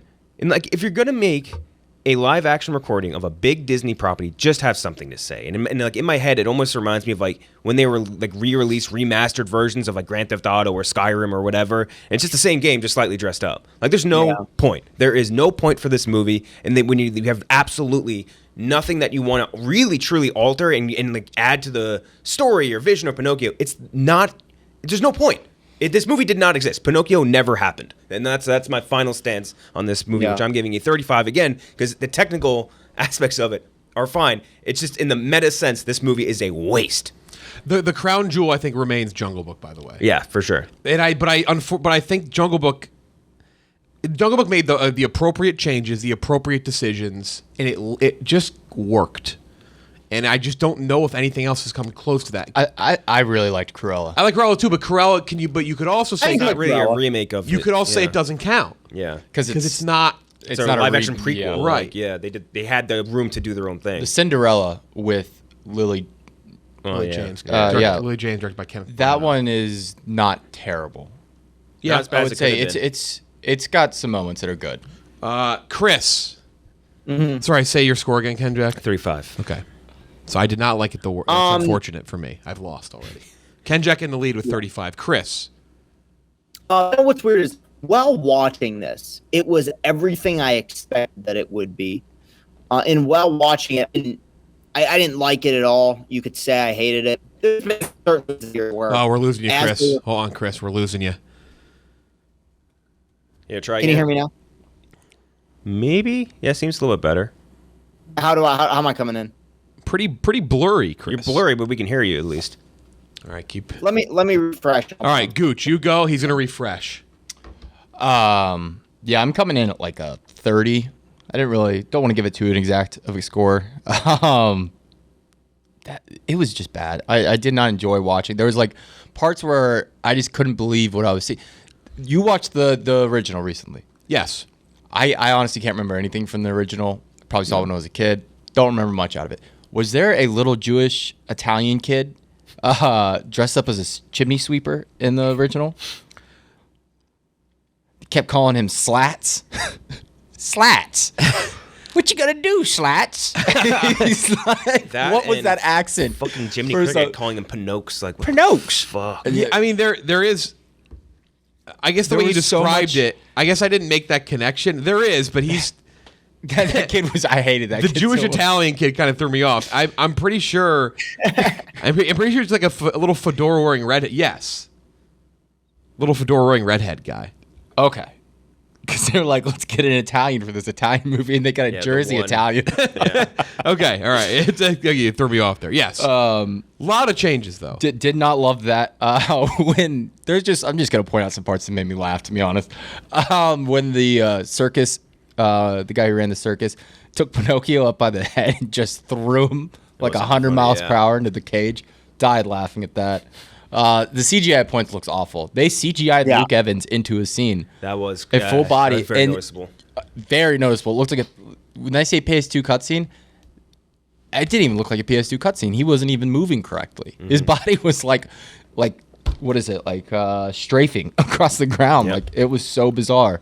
The ending, like you said, Jeff, it just ends. The movie just ends. It's just such an egregious decision. I think I whatever, I get it. If you want it to be an ambiguous and imaginative for kids to like think about, oh, what did he's like? Because he says like what, like it's a rumor he could be a real boy, right, or something like that. A rumor he turned into a real boy. I forget what the exact quote was from Yeah. Jiminy. And like I guess leaving it up for interpretation, but it just felt like it didn't feel like a natural ending. Which, by the way, that's a big thing for me. I'll always destroy a movie on points if the ending feels incomplete. Also, I was at one of my friends at the beach reading The Snowman recently, by the way, and I got a chuckle out of that. Apparently, again, great book. She hated the book, and I said, well, you should see the fucking movie. Yeah. I go, you ate the book. Harry Hole, I forgot was the name Harry of the character. Hole, But yeah. Is that anyway, is that the movie Fast about Tom Hanks' character in Elvis? Oh, god damn, I forgot about that, man. anyway, yeah. Jesus. Snowbish. So you'd have it at 30. Snowman has Elvish? Yeah, just some. I'm trying to think of like other parts that were just like, what the fuck is going on? Did you watch it last night? Yeah, I watched you watched it the after- Bengals after game the and then you Bengals had to game, watch and then I was like, Pinocchio? I can't watch any more football. Jesus. Chris. So All you, right. Chris, you left off saying when we refresh your internet that it was Yeah. everything you sort of expected. And so while watching it, like there's been certain movies I've watched this year where I felt physical pain waiting for them to end. I didn't feel that way watching this. I was mainly just bored. But as time has gone on, I finished watching it last night. I've come to like it less because the word is there's just soulless, empty, Yeah. hollow. It's these key words that come up often when we talk about these Disney live action remakes. Like I don't dislike the Lion King remake, and I don't view it as soulless. I view it as misguided. I view it as, you know, I usually don't like using this terminology, but unnecessary. But I think that there was so much effort put into the look of the film, the CG, some of the voice work. Dude, it didn't really need cat looked so bad. Right. Oh Well, my that's the thing is here, this movie, it looks cheap. But even it's just empty. It's just hollow. It's just a nothing burger of a movie. There's one thing I did like about it, and I got to give this guy credit. I wouldn't have known in a million years that was Joseph Gordon-Levitt. Like, so I will give him credit for the fact that he was very unrecognizable as Jiminy Cricket. But I mean, dude, this is one of those movies you knew right away it was bad. The first 10 minutes, Zemeckis turned on a camera and just told Tom Hanks, do things. Like, it was just him walking around like a buffoon. I mean, this is a minor complaint, but the one thing about Pinocchio that's always bothered me is like there's a puppet without strings walking around like a human being, and everyone just accepts. Yeah, this is the thing. It's fine. Yeah, it's just a guy. Like, no government experiments. No holy shit. What is this freak of nature? It's just there. But I mean, the biggest complaint is the story is just unengaging. It's uninteresting. Luke Evans to me, and maybe there's a something I've missed with him, his filmography. That guy to me is just one of the least charismatic actors alive. You don't like Luke Evans? I think that I'm not like. By the way, I'm not like saying I'm like a Luke Evans stan, but I just didn't see a Luke Evans Well, no, I'm shot just coming. curious. Dude, great in Distillation of Smog. Yeah, he does get a lot of like huge, weird. Yeah, you are right. Roles. I actually don't hate. I don't hate that take. He has Chris. Beauty and the Well, Beast. but He has no, The Hobbit. He has The thing like. is, there's certain actors I'm not crazy about, but who have given a really great performances. What's his big like claim? What got him question. famous? What was it? It's a great question. I feel like I've seen him as side man, like a side type of dude in a couple things, but like I don't know Right. what. So else he was is. he was Dracula, which was terrible. That was a bad movie. Dracula. He was Untold. Gaston, which was terrible. He's in this, and he's terrible. Oh man. He plays I'm Owen just, like, Shaw in the Fast and Furious Sure franchise. does. You're proving my point. Oh, he's in Like, Murder it's- Mystery with Adam Sandler. I forgot about that. Right. It's I don't understand his appeal at all. And so every time he shows up in a movie, I'm like, well, this movie's worse. And ultimately, yeah, I just think it's a lame, uninteresting movie. It makes me sad that like all of us, because we're close to the same age, we grew up in the era of the 2D animated Disney movie. And whether you like those movies or not, and they range in quality. I'm not going to say that, Hercules is not in the same camp as Beauty and the Beast, but all of them were inspired and they had real animation and people behind them that were really trying to do something special. And here, this is just, it's print, copy, paste the movie. In my opinion. So because of that reason, yeah, I mean, it's, I don't know, a 30. I mean, it's just so forgettable. It's just so uninspired. Never and existed, lazy. man. I'm telling you, it's cultural void. I truly think Disney needs a new Alan Menken. Like, that's really what it boils. Like, the music is what really drove those 90s animated movies over the top. So much less fairy in this movie, by the way, which was so odd. It was weird. I thought she was going to come back at some... She just goes. And they used Cynthia Erivo as like a huge prop for this movie. They were and then like, she yeah, was- come check her out. Come check her she's out. gone. She's there for 5 minutes. She literally shows up to sing the song. Yeah. And then she's gone. They had her. They were like, "Can you sing this song for us?" And she's like, "Yeah." They're like, "All right, just show up on set one day." I view, like, again, the Jungle Book is a great companion to another really solid animated movie in the animated Jungle Book, and I think it's something that you can show. Look, it's tough. They're doing these to make money. Fine, whatever. But like, you can show the Jungle Book to a kid, and then show the animated Jungle Book, and I think they'd enjoy both. And I think they get their point across. I think they're both charming. They have the things that are great in them. That's the only one that's truly done that, I think. I think Beauty and the Beast came close, but had like... It came close. It definitely had the sheen of like something that it didn't have the same sort of like the music was a big thing. Music rocked. It was one of the few times yeah. the music has, I think, translated great. Yeah, really good in Beauty and the Beast. I think, unfortunately, Jafar brought down Aladdin. Yeah, Jafar was such Yeah. a meek, measly guy, and Jafar is such a too young. yeah. It was like a hot Jafar. It should have been like a really like ugly and like crooked old dude. You know. I think played that like hurt Walter that Frey. movie. Yeah. But other than that, if we're talking about the straight 1v1 remakes, it's just it's tough. Yeah, can I throw out one more thing about this too that I didn't want to this forget. shot looks like. There's He's not even looking at I me. hate the pop culture references. I hate the fact that the word influencer is used in a Pinocchio movie. Yeah, and like the opening like 10 minutes too. There's a Chris Pine reference. Oh my God, that's right. Chris Pine. Thank God you said it. Thank Yeah. God you said it. Come on, it's Who was just, that for? Yeah. It was it's The kids that movie, like same who's that principle. aimed at? It's that same principle that a lot of animated movies use, not Pixar necessarily, where it's like, well, we got to appeal to adults by subtly, sneaking in some, something that the adults can laugh at. It's just like it reminds me, this is a weird comp, but like when I think back to like Spielberg's West Side Story and just how that movie was so sincere in the era in which it was set in, this feels like when does this even take place? What era exactly? Turn of the century or something? Yeah, sure. Like let's say the 1900s, and you're throwing in modern day references. It for one, it immediately dates the movie because 20 years from now, everyone's going to say, "Who the fuck is Chris?" Oh yeah, Chris Pine's still around, I guess. Yeah. Like he's not, But beyond that, it makes the film reek of insincerity. It makes the film seem like we are doing this as a cash grab. So yeah, in that way, I don't know. I just think Robert Zemeckis has had such a brilliant filmography, and he had a 20-year stretch where he was one of those guys where when he made a movie, you really paid attention. I just wonder if the passion is still there at this point. This movie feels so... I think it is. It's just misguided. It's all poured into making these shitty animated movies. Like, do something else. You're so good in everything else you try to do. You're a good storyteller. Don't do this. I would say his best course of action right now is make nothing that is adapted from previous source material. Yes, that's it for sure. Over the last 15, 20 years, it's just... There's just a disconnect there. Do something...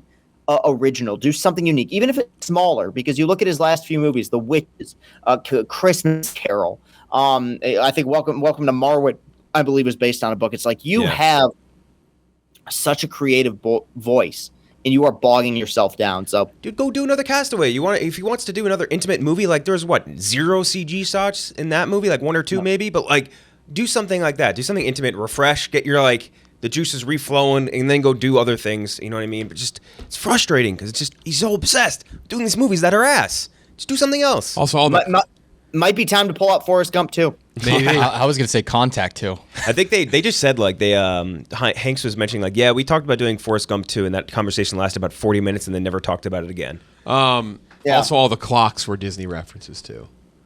That was so fucking weird. It was. So does that mean that they exist within? I didn't love that. That kind of. I mean, whatever. I won't hate on that too much because that is for kids watching it. Like I get that. Like that's a little thing. But also, then again, I watched the clock scene, and the clocks were charming as they were in the original Pinocchio, and they wasn't fucking Woody and Roger Rabbit smooching. Dude, those kids were smashing those clocks. That's it. Barbarian next week. Yep. Not that scary. I'm gonna take your word for it. It's creepy. It's definitely you're going to be scared at points. This is not going to be I don't know what the next comp will be, like Hereditary or something, like anxiety scary. And then we have an interview with T. West, who did X, doing Pearl, the prequel. Very excited about that. I think in studio. Cool. And Kevin Smith next week as well. Yep. That's it. For Ken Jack, Chris, Gooch, Jeff D'Lo. We'll talk to you next time.